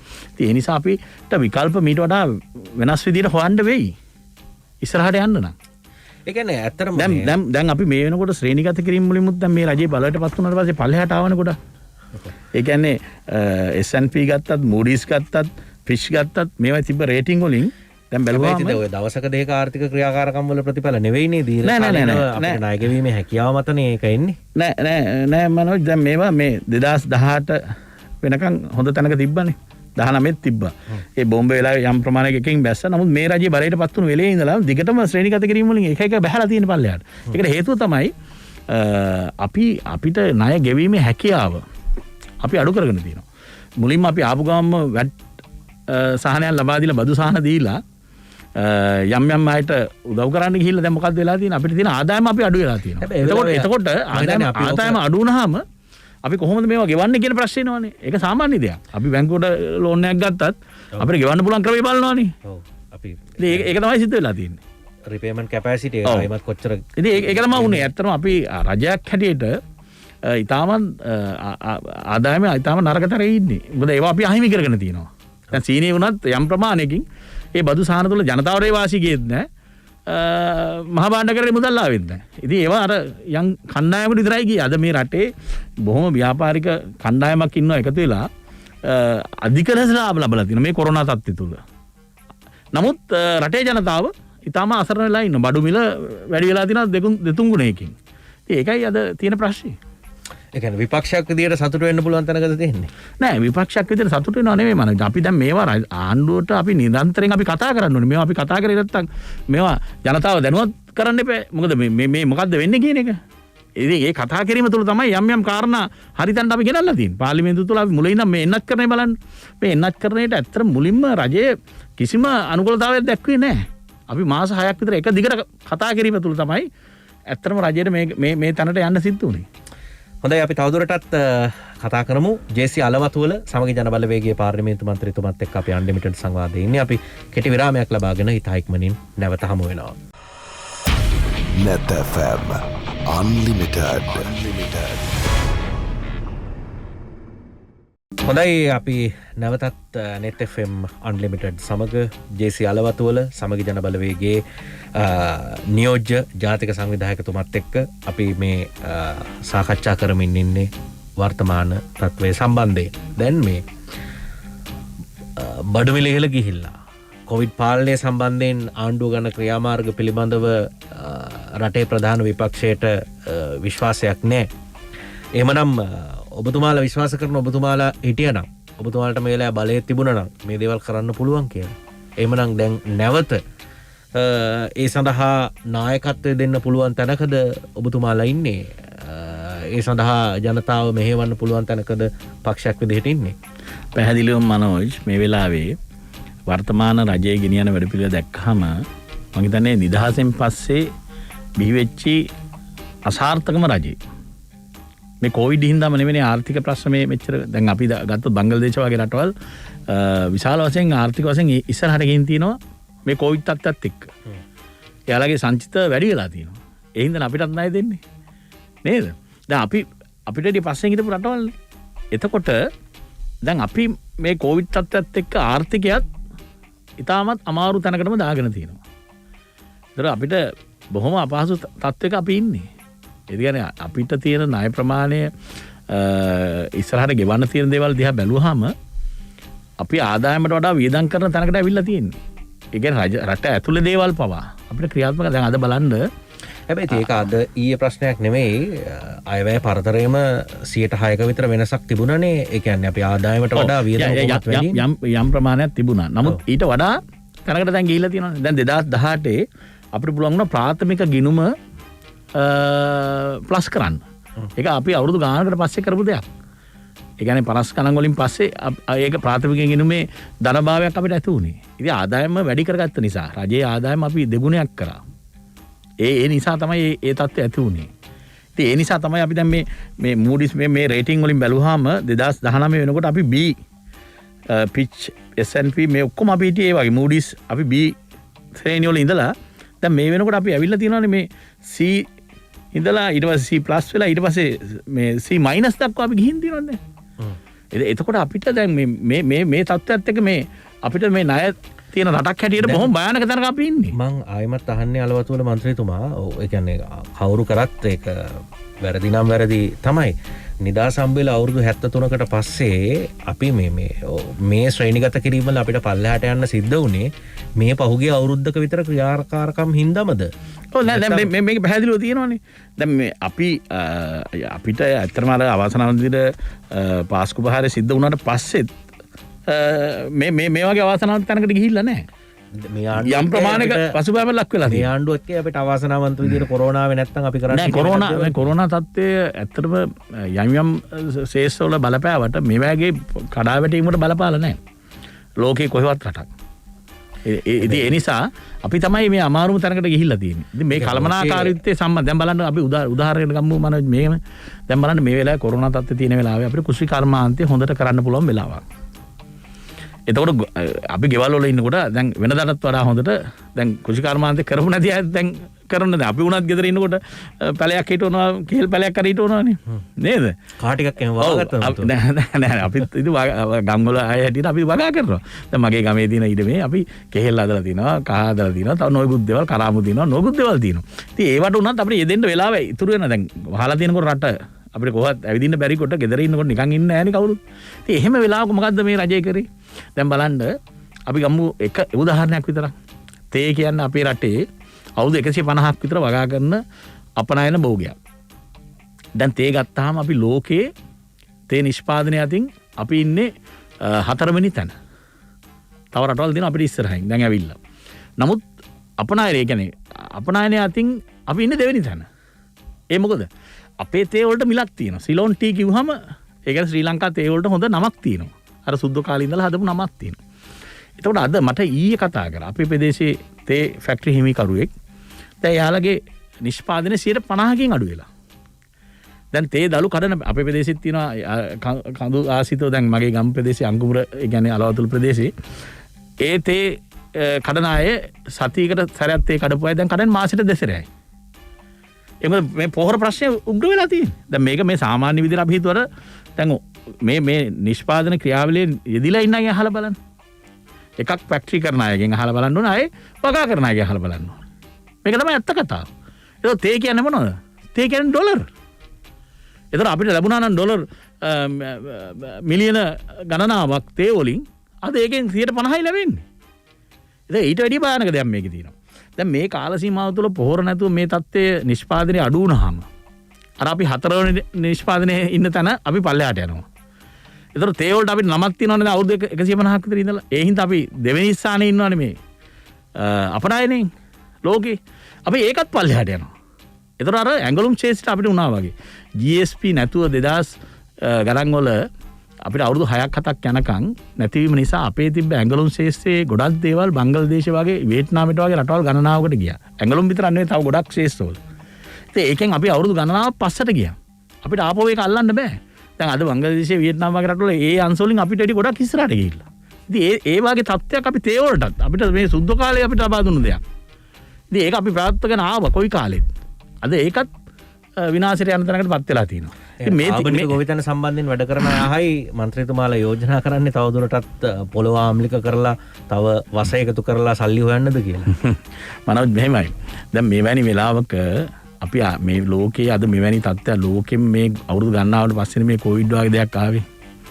ඒතර මෙවැනි වෙලාවක අපි දැනගන්න ඕනේ අපේ රටේ ආහාර සුරක්ෂිතභාවය. නම්බර් 1. එතකොට මොකද ලෝකේ කොහෙන්වත් අපිට සමහර දේවල් ගේන්නත් බැරි වෙයි ඉස්සරහට. එක පැත්තකින් ඩොලර් නැහැ. අනිත් පැත්තෙන් ඒ කරන නිෂ්පාදනය තමන්ම පරිභෝජනය කරයි. මොකද එහෙම තත්ත්වයක් දැන් අද තියෙන්නේ. එතකොට අපි දැනගන්න අපේ ආහාර සුරක්ෂිත කරගන්න නිෂ්පාදනය අඩු කරගන්න නැතුව ඉන්න. මේ වෙලාවේ මේ කාබනිකද මේ රසායනිකද කියලා කතාවට ගිහිල්ලා මිනිස්සුන්ගේ මේ මනෝලෝක වලට අරන් යන්නේ නැතුව ලෝක දිහා බලන්න ඕනේ අපි. ලෝකේ කොහෙද 100%ක් කාබනික කරලා තියෙන්නේ? දැන් ඕස්ට්‍රේලියාවගේ දියුණු රටක් අවුරුදු 40ක් විතර ඉඳන් කරනවා 10%ක් තාම නැහැ කාබනික. එතන අපි මේ වර්තමාන රජයේ ප්‍රතිපත්ති ප්‍රකාශන ගිහින් බැලුවොත් එයාලා කියනවා ඒකෙදී අවුරුදු 10කින් තමයි අපි කාබනික තත්ත්වයකට යන්නේ. ඉතින් මේ එකපාරටම පොහොර නවත්තලා මේ මොකද්ද මේ රටේ ජනතාව මේ කරගෙන ආපු දේවල් ඒ ආදායම් මාර්ගත් අයිමි කළා තියෙන. එක පැත්තෙන් ගොවියන්ට මම ඔය උදාහරණයක් තේ විතරයි තව ගොඩක් දේවල් තියෙනවා. වී ඉඳලා හැම දෙයකම. එතකොට මෙවැනි තත්ත්වයක් තුල මේවා කවුද මේ උපදෙස් දෙන්නේ මෙවැනි වෙලාවක? දැන් මේ ක්‍රමවේදයකට යන්න එපා මේවා. යම් ක්‍රමවේදයක් ඇතුලේ අපි හිතමු හෙට සමගි ජන බලවේගයේ ආණ්ඩුවක් පිහිටවනවා. ඔබතුමාලා ශනික තීරණයක් අරගන්නවද හෙට ඉඳලා වහාම නවත්තපු රසායනික පෝරාණනය කරන්න ආයෙ කටයුතු කරනවද? පැහැදිලිවම රටේ ජනතාවට අවශ්‍ය ප්‍රමිතියකට අනුව. මොකද අපි තමයි මුලින්ම මොකද ආසනික ගිය සමගි ජන බලවේගයේ රජයේ කාලේ තමයි අර වල් රසායන බලවත් එක මට ඒක නම එන්නේ හරියට ආසනික භාවිතය අපි සීමා කරේ. ඉතින් එවැනි තාමත් භයානකව නවත්තලා අත්‍යවශ්‍ය දේවල් මේ වගාවට අවශ්‍ය දේවල් අද ලෝකේ කවුරුත් පාවිච්චි කරන දේවල් අපි ගෙනල්ලා ග්ලයිෆොසේට් පාවිච්චි කරන දේවල් අපි ගෙන්න අවසර දෙන්න ඕනේ පැහැදිලිවම ක්‍රමානුකූලව කාබනික තත්ත්වයකට අපි යන්න ඕනේ. දැන් කාබනික ගැන කියන දේ සම්බන්ධයෙන් මේ අපි කවුරුත් විරුද්ධ වෙන්නේ නැහැ. කාබනික වගාව වැඩි දියුණු කරන්න ඕනේ. ඒක එතන අපි ඉන්නවා. දැන් මමත් මගේ ගමේ තියෙන ඉඩම කාබනික මම පොහොර කවදාවත් දාලා නැහැ. ඒ කියන්නේ ඒක කරාමු තියෙනවා තව ගම්බිරිස් තියෙනවා නොයෙකුත් දේවල් ඒ කාබනික තත්ත්වයට තමයි අවුරුදු 25කින්වත් දාලා නැහැ පොහොර. නමුත් කියන්නේ වැඩේ කරන්න පුළුවන් කියන එක නේ. නෑ ඒ සුළු අපරාණ භෝග යම් ප්‍රමාණයකට ඒක කරන එක ඒක වෙනම කතාවක්. ඉතින් ඒක එහෙම කරලා දැන් මේ තේ වාගේ දේවල් මේ තියෙන නිෂ්පාදනයේ කවුරු කාබනික කරගෙන යනවා නම් යාට අපි එපා කියනව නෙමෙයි. ඒක ක්‍රමානුකූල යම් ප්‍රමාණයකට ගේන්න ඕනි. නමුත් මේ වෙලාව නෙමෙයි 100%ක් එක පාටම එක රායකදී කාබනික මේ පොහොර වලට අපි යනවා කියලා රසායනික පොහොර සාහනම් කරනවා කියලා මේ කරන ක්‍රියාවලිය තුල එක පැත්තකින් ගොවි ජනතාව මේ රටේ ජීවත් වෙනවා 125ක් විතර. ඒ අය සම්පූර්ණයෙන්ම ආර්ථිකය අය කඩා වැටෙනවා එක පැත්තකින්. අනිත් පැත්තෙන් රටට ලැබෙන විදේශ විනිමයක් නැති වෙන අපනයන භෝගෝලින් ඒ වගේම ආහාර සුරක්ෂිතභාවය සම්බන්ධයෙන් අපි ලොකු ප්‍රශ්නයකට යනවා ලබන කන්න වෙනකොට. එනවා විශාල භයානක ආහාර එකකට බඩගින්න ඉන්න තැනකට අපේ රටේ ජනතාව සිද්ධ වෙනවා මේ ක්‍රියාවලිය ඉස්සරහට ගියොත්. ඒ කියන්නේ කන්නවත් එළවලු ටිකක් වී ටිකක් හාල් ටිකක් නැති තත්ත්වයකට පත් වෙනවා. අනිවාර්යයෙන්ම නිෂ්පාදනයෙන් 50% අඩු වෙනවා. ඉතින් එතකොට මොකක්ද වෙන්නේ? බොහොම භයානක තැනකට අපි යනවා. ඒ කියන්නේ අපි අපේ පස බේරගෙන පොළොව බේරගෙන යම් නිෂ්පාදනයක් කරලා අපිට යම් මදිපාඩුවක් තියෙනවා නම් ඒක අපි ආනයනය කරන්න කටයුතු කරනවා කියලා සමහර තැන්වලදී බලධාරීන් කියලා තියෙනවා. දැන් ඉතින් ඒතර ආනයනය කරන්න අපි මේ කාබනිකේවද? නෑ මේ විහිළුවන්නේ මේ කතා කරන්නේ. මම එතන පොඩි තර්කයක් තියෙනවා නේද? ඒ කියන්නේ අපි ඔව් දැන් කොහොමත් කන්නේ කාබනික නොවන දේවල්. හැබැයි අපි පොළොව බේරගෙන පස බේරගෙන කාබනික අස්වැන්නක් අරගෙන ඉතුරුවා ගේනවා. ඉතින් දැන් 100%ක් අපි කියමු කෑවේ වහ කියලා මෙච්චර කල් වහ කකා නම් ජීවත් උනේ 50ක් අඩු කරලා 50ක් ගෙන්නනවා කියනවා. දැන් මනෝජ් මෙහෙමයි. දැන් ওই කියන දේවල් ඔය තත්ත්වෙම නෙවෙයිනේ. දැන් කාබනික සම්බන්ධයෙන් කතා කරන අය 100%ක් ඒ සම්බන්ධයෙන් නොයෙකුත් දේවල් පෙන්නනවා. රසායනික පොහොර සම්බන්ධයෙන් කතා කරන අය ඒව ගැන කතා කරනවා. නමුත් අපි ලෝකයේ දැන් වෙන ක්‍රමවේදයක් තියෙනවානේ. ඔව්. අති ඒවල් දිහා බලලා අපිට ලොකු ප්‍රශ්න ගොඩක් අපි එකපාරට දාගන්න නැතුව මේ ප්‍රශ්න ගොඩක් තියෙන රටක්නේ අපි. ආර්ථික ප්‍රශ්න ගණනාවක් තියෙනවා. දැන් බලන්න ඇත්තටම ගොවි මහතුරු මම දැක්කා මේ ඉවරද වැඩසටහනකදී විශේෂයෙන්ම තේ වගා කරන ගොවියෙක්. දැන් තේ වගාවේදී ගොඩක්ම දෙනෙක් ඉන්නේ කුඩා තේ වතු හිමියා. ඔව්.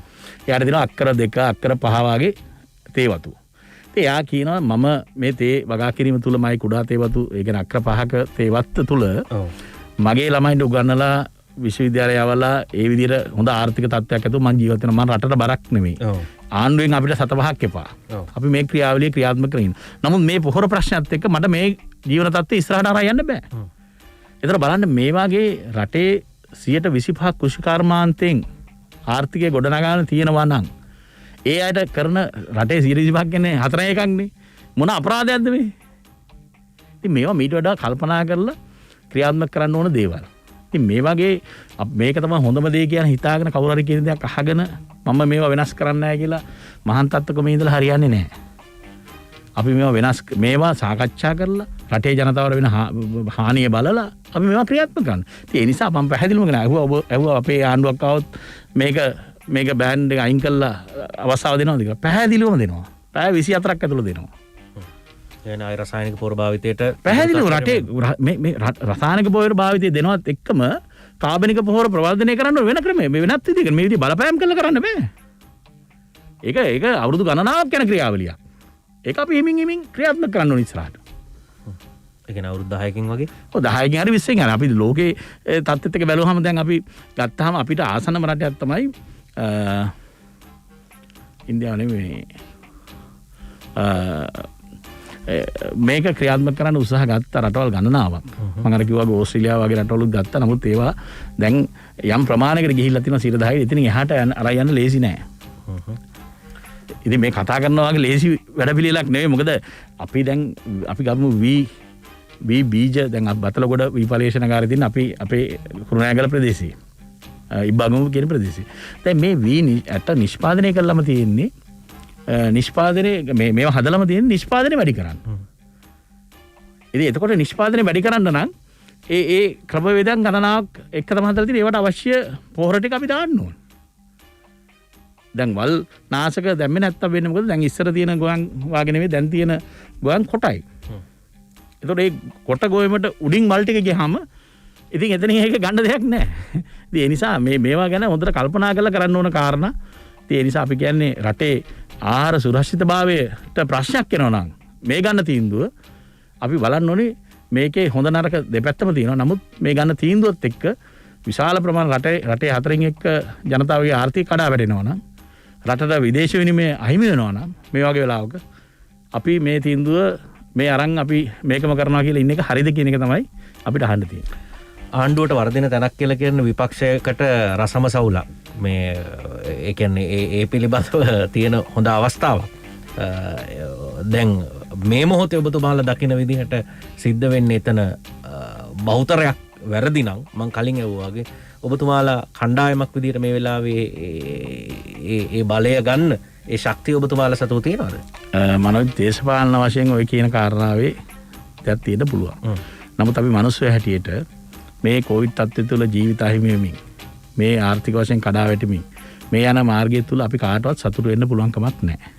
අපි දේශපාලන වශයෙන් මොන මතිපතාන්දර හිටියත් අපි මිනිස්සු හැටියට එක පැත්තකින් ජනතාවගේ ආර්ථිකය කඩා වැටෙනවා. 3 වේලක් කන්න බැරි ආර්ථිකයක් ඇති වෙලා තියෙනවා. අනිත් පැත්තෙන් අද ඔක්සිජන් ටිකක්වත් ගන්න බැරුව දැන් විශේෂඥ වෛද්‍යතුමාලා කියන විදිහට සමහර ඒ කියන්නේ මේ කොවිඩ් තත්ත්වය තුළ මේ වෙලාවේ මැරෙන ප්‍රමාණයෙන් 20%ක් ලොකු ප්‍රමාණයක්. ඒ කියන්නේ මැරෙන 100 දෙනෙක්ගෙන් 20 දෙනෙක් මැරෙන්නේ එක්ක නිවස තුළ එක්ක රෝහලට අරන් යන ගමන් කරන අතරතුර. ඒ කියන්නේ ඔක්සිජන් ටිකක්වත් දෙන්න බැරුව. මම දැක්ක සෞඛ්‍ය ඇමතිතුමා ඊයේ පෙරේදා කියනවා විදේශ මාධ්‍ය සාකච්ඡාවකදී එතුමා කියනවා අපි මේ ඔක්සිජන් නැතුව එක්කෙනෙකුට මැරෙන්න ඉඩ අවස්ථාව දෙන්නේ නැහැ කියලා. ඒක හොඳ කතාවක්. ඒක අපි කවුරුත් කැමතියි. නමුත් ඇත්ත කතාව ඒක නෙවෙයිනේ. අද මේ වෙනකොට එතුමා සෞඛ්‍ය ඇමතිවරයා දරන මේ තත්ත්වය තුල විශේෂඥ වෛද්‍යවරු කියන විදිහට ඒ සංඛ්‍යාලය ගැනත් එක බලනකොට ගෙදර හෝ රෝහලට අරන් යන අතරතුර මැරෙනවා 100 දෙනෙක්ගෙන් 20 දෙනෙක්. ඒ අයට කාටවත් ඔක්සිජන් ටිකක් ලැබිලා නැහැ. ඒක තමයි ඇත්ත තත්ත්වය. ඒක තමයි යථාර්ථය අද. ඒක අවාසනාවන්ත තත්ත්වයක්. ඔව්. ඔබතුමාලගේ පක්ෂය ඇතුළේ මිනිස්සු පුද්ගලයෝ පුරවැසියෝ නායකයෝ සංවේදී වෙන්න ඕනේ. ඔබතුමාලා තායි මතු කරමින් යන්නේ ජනතා සංවේදී බව විතරයි නේද? ඒ කියන්නේ සංවේදී බවකින් විතරක් රටක් ගොඩනගන්න පුළුවන්ද පැහැදිලි දැක්මක් වැඩපිළිවෙලක් නැතුව? නෑ මනෝජ් පැහැදිලිවම දැන් මේ වන විට අපි අපේ ආර්ථික වැඩසටහන ක්‍රියාත්මක කරන්නේ කොහොමද කියන එක අපි සාකච්ඡා ගණනාවක් තියාගෙන යනවා. දැන් මේ වෙනකොට විපක්ෂ නායකතුමා උපදේශක මණ්ඩල ගණනාවක් තියෙනවා. විශේෂයෙන් විශ්වවිද්‍යාල ආචාර්යතුමාලා ඇතුළු නොයෙකුත් ශාස්ත්‍රවල නිපුණත්වයේ ලැබපු අය අපේ පක්ෂෙත් එක්ක සම්බන්ධ වෙලා මේ වෙලාවේ කතිකාවක් යනවා. අපි බලනවා ඉදිරියට මේ කොවිඩ් තත්ත්වයෙන් පස්සේ අද ලෝකයේ ඇති වෙන අලුත් තත්ත්වයක්.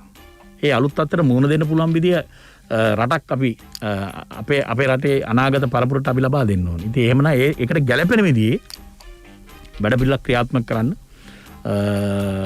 ඉතාමත් සුදුසු වැඩ පිළිවෙලක් ක්‍රියාත්මක කරන්න හැකියාව සමගි ජන බලවේගයට තියෙනවා. ඔව්.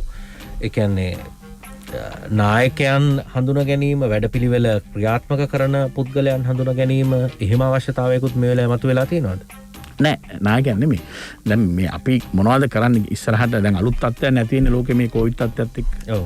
දැන් මේ යන ක්‍රමයේ තුල ආර්ථික වශයෙන් එක පැත්තකින් අපි විශාල හානියකට ගිහිල්ලා තියෙනවා. ඒ වගේම නැවත ගොඩනගා ගන්න තියෙනවා. මේ හැම එකටම අවශ්‍ය වැඩපිළිවෙල ප්‍රතිපත්තියක් වැඩපිළිවෙලක් අපි හදන්න එපා. ඉතින් ඒක මේ වෙනකොට අවශ්‍ය උපදෙස් ලබා ගනිමින් ක්‍රියාත්මක කරමින් යනවා අපි සමගි ජනබලවේගයේ හැටියට. ඔව්. ඒ කියන්නේ උපදෙස් දෙන පිරිස් ඕනෑ තරම් ඉන්නවා. දැන් සමහර වෙලාවට නෑ අපේ ප්‍රතිපත්තිය සකස් කරගෙන යන වැඩසටහන සම්බන්ධයෙන් මේ වෙනකොටත් ප්‍රායෝගිකව අපි ක්‍රියාත්මක කරගෙන ඉන්නවා. ඒ කියන්නේ මේක එක පාට එක දවසෙන් හදන වැඩසටහනක් වෙන්න බෑනේ මනෝජ්. මේක දීර්ඝ කාලීනව අපි සාකච්ඡා කරලා ගැළපෙන විදිහට ලෝකෙට රටට අපි මේ අමාරු තැනින් කොහොමද ගොඩ එන්නේ කියලා ඒක සකස් කරගන්න විදිහ අපිට විදේශ විනිමය අපි කොහෙන්ද උපයන්නේ අපි සංචාරක ව්‍යාපාරය කිව්වා වගේ කොහොමද අපි ඉස්සරහට ගෙනියන්නේ. ඉතින් මේ හැම ශේෂයක්ම අපිට කවුද මේ වැඩේ කරන්නේ? කියන්නේ සමගි ජනබලවේගය විතරමද සෙසු පක්ෂත් එකට එකතු කරගන්නවද? සෙසු පක්ෂවල ඔබතුමාලා කැමති කණ්ඩායම් විතරද එකතු කරගන්නේ? නෑ ඇත්තටම ආණ්ඩුවක් ලබා ගැනීමට ඉස්සරහට යද්දී මැතිවරණයකදී හරියෝ වැඩසටහනකදී අපි පක්ෂ ගණනාවක් එක්ක සාකච්ඡා කරනවා. ඒකට අපි ගොඩක් දෙනෙක්ගේ සහාය ලබා ගන්නවා. ඒක කවුද කින්දමන්ද කියලා මේ වෙලාවේ අපිට ඔක්කොම කියන්න බැරි වෙයි. නමුත් ඉදිරියේදී ඒකට ගොඩක් දෙනෙක්ගේ සහාය අවශ්‍ය වෙනවා. ඒ සියලු දෙනාගේ සහාය ලබා ගන්න පැහැදිලිවම ඒ කියන්නේ මොකක්ද එතන තියෙන කොන්දේසිය? ඒ කියන්නේ සමගි ජනබලවේගයේ යටතේ ඒ සහයෝගය ලබා දිය යුතුයි කියන එකද? නෑ එතනම අපි දැනටත් ප්‍රධාන විපක්ෂයේ සමගි ජනබලවේගය. ඉතින් අපිත් එක්ක මේ වෙනකොටත් යම් පක්ෂ ගණනාව සාකච්ඡා කරනවා. ඒ වගේම අපි ඉස්සරහට ඕනම කණ්ඩායමක් එක්ක සාකච්ඡා කරලා අපි ප්‍රතිපත්ති වලට එකඟ වෙනවා නම් අපේ ආර්ථික ක්‍රමවේදයට එකඟ වෙනවා නම් අර අපි කිව්වා වගේ අර දැනට මේ වෙනකොට අපි සාකච්ඡා කරගෙන යන ඒ අපේ ප්‍රතිපත්ති සකස් කරන යන වැඩ සටහනේදී ඒ අයගේ සහායත් අරගෙන ඉදිරියේදී අපි රජයක් පිහිටුවමදී හැම කෙනාගේම සහයෝගය ගන්න බලාපොරොත්තු වෙනවා. ඒ කියන්නේ සමහර සහයෝගය මේ වෙලාවේ නොලැබෙන වෙලාවක්ද තියෙන්නේ. දැන් ඔබතුමාලගේ සන්දානයත් එක්ක හිටපු රිෂාඩ් බදියුදීන් මන්ත්‍රීතුමාගේම සහයෝගය මේ වෙලාවේ ගන්න අමාරුයි. එතකොට ඒ ලැබෙන අයගේ විතරද සහයෝගය අරගන්නේ? ඒ සහයෝගය නොලැබීම ඔබතුමාලට ගැටලුවක්ද? නෑ මෙහෙමයි. දැන් මේ වෙලාවේ දැන් ඇත්තටම මැතිවරණ අවස්ථාවක් නෙමෙයිනේ. නමුත් ඉදිරියේදී රජයක් අපි පිටවන්න බලාපොරොත්තු වෙනකොට ඉදිරි කාලේදී මැතිවරණයක් මොකක් හරි පළාත් සභා හරි පළාත් පාලනය හරි ඕනම මැතිවරණයක් එන අවස්ථාවේදී අපි බලාපොරොත්තු වෙනවා ඉතාමත් පුළුල් සන්දානයක් හැටියට අපේ ප්‍රතිපත්තිත් එක්ක එකඟ වෙන කණ්ඩායම් එක්ක අපි ඉස්සරහට එකමුතු භාවයකින් යන්න. සාමාන්‍යයෙන් අපි දැකලා තියෙන්නේ ප්‍රතිපත්ති වලට එකඟ වෙන කණ්ඩායම් නෙමෙයි එකඟ වෙන කණ්ඩායම් ටික ගැලපෙන ප්‍රතිපත්තියක් හදාගන්න ස්වරූපයක් තමයි අපි දැකලා තියෙන්නේ. හැබැයි බලයේදී කතා කරන්නේ ඒක වුණාට වෙන්නේ අරක නේද මන්ත්‍රීතුමා? ඔව් මෙහෙමයි. දැන් අපි මෙහෙමයි. දැන් දේශපාලනයේදී අපිට එකපාරටම මේ වෙලාවේ කියන්න බෑ අපි මෙයාලා ගන්නවා මෙයාලා ගන්නෑ කියලා. මම ඒකයි කිව්වේ අපි පක්ෂයක් හැටියට අපි ඉතාමත් ප්‍රජාතන්ත්‍රවාදී පක්ෂයක් දේශපාලනයේදී ඕනම කෙනෙකුට සාකච්ඡා කරලා එකඟ වෙන්න පුළුවන් එකතු වෙන්න පුළුවන්. ඉතින් ඒක තමයි ස්වභාවය නේ. දැන් පොදු ජන සන්ධානය වුණත් කණ්ඩායමක් එක්ක එකතු වෙලානේ මේ බලය අරන් තියෙන්නේ. පක්ෂ ගණනාවක් තියෙනවානේ. ඉතින් ඒ වගේ ඔබතුමාලත් මේ මොහොතේ තීරණය ඔව් දැන් මේ වෙනකොට පොදු ජන සන්ධානයේ පක්ෂ එකින් එක මම හිතන්නේ ගැලවෙන තැනකට ඇවිල්ලා. ඒ කියන්නේ එහෙම නැත්නම් මතභේද ගණනාවක් තියෙනවා. ඒ කියන්නේ හැබැයි වුන් පීඩක කණ්ඩායම් විදියට වැඩ කරන්නේ ආණ්ඩුව ඇතුලේ ඉඳගෙන තීරණ සඳහා පෙළඹවීම කරන තත්ත්වය විතරයි තියෙන්නේ. නැතෝ ඉවත් වෙන තත්ත්වයක් එහෙම නැහැනේ. නෑ ගැටුම්කාරී තත්ත්ව ගණනාවක් තියෙනවා. පැහැදිලිවම තියෙනවා ඒක. ඒක විපක්ෂ අර්ථ නිරූපණයද? ඒ අය වෙනම සවි බල ගැනීම ගණනාවක් අපිට පේනවා. ඔබතුමාලත් ඒ අය ශක්තිමත් කරන්න උදව් වෙලා තියෙනවා නෑ පැහැදිලිවම මේ වෙලාවේ අපි ප්‍රධානත්වයේ මේ වෙලාවේ සලකන්නේ මේ කොවිඩ් තත්ත්වේ. මේ වසංගතයෙන් ජීවිත ආරක්ෂා කරගන්න පුළුවන් නම් ඒකෙදි යම් ප්‍රමාණයකින් හරි අපිට දෙන්න පුළුවන් දායකත්වය අපි ලබා දීලා තියෙනවා. විපක්ෂයට හුස්මක් කරා ඒ විතරක් නෙවෙයි රජයේ ගෙනියන එහෙම නැත්නම් මේ උද්දච්ච ක්‍රියාවලියේදී ජනතාවට ඒවා පැහැදිලි කරලා යම් ප්‍රමාණයකින් ඒවා නිසි මගට නිසි පාරට රජයේ හරි තැනට ගන්න මේ ජනතාවගේ ජීවිත විනාශ වෙන එක අඩු කර ගන්න පුළුවන් තැනකට ගන්න පුළුවන් තැනකට අවශ්‍ය ක්‍රියාමාර්ග සඳහා අපි පෙනී හිටිනවා. හොඳයි එහෙමනම් බේවින් ස්තුතිවන්ත වෙනවා සමගී ජන බලවේගයේ නියෝජ්‍ය ජාතික සංවිධායක කුරුණෑගල දිස්ත්‍රික් පාර්ලිමේන්තු මන්ත්‍රී ජේ.සී. අලවතුවල මන්ත්‍රීතුමා අපේ ආරාධනය වැඩසටහනට සහභාගී වෙන්නේ. බොහොම ස්තුතිවන්තුමා. බොහොම ස්තුති මනෝජ්. අයිබෝන්. එහෙමනම් යලිත් දවසක හමු වෙන බලාපොරොත්තු ඇතිව අදට අපි අන්ලිමිටඩ් තුලින් සමුගන්නවා ප්‍රාර්ථනාවේ සම. සුබ රාත්‍රියක්. අයිබෝන්. Net FM Unlimited.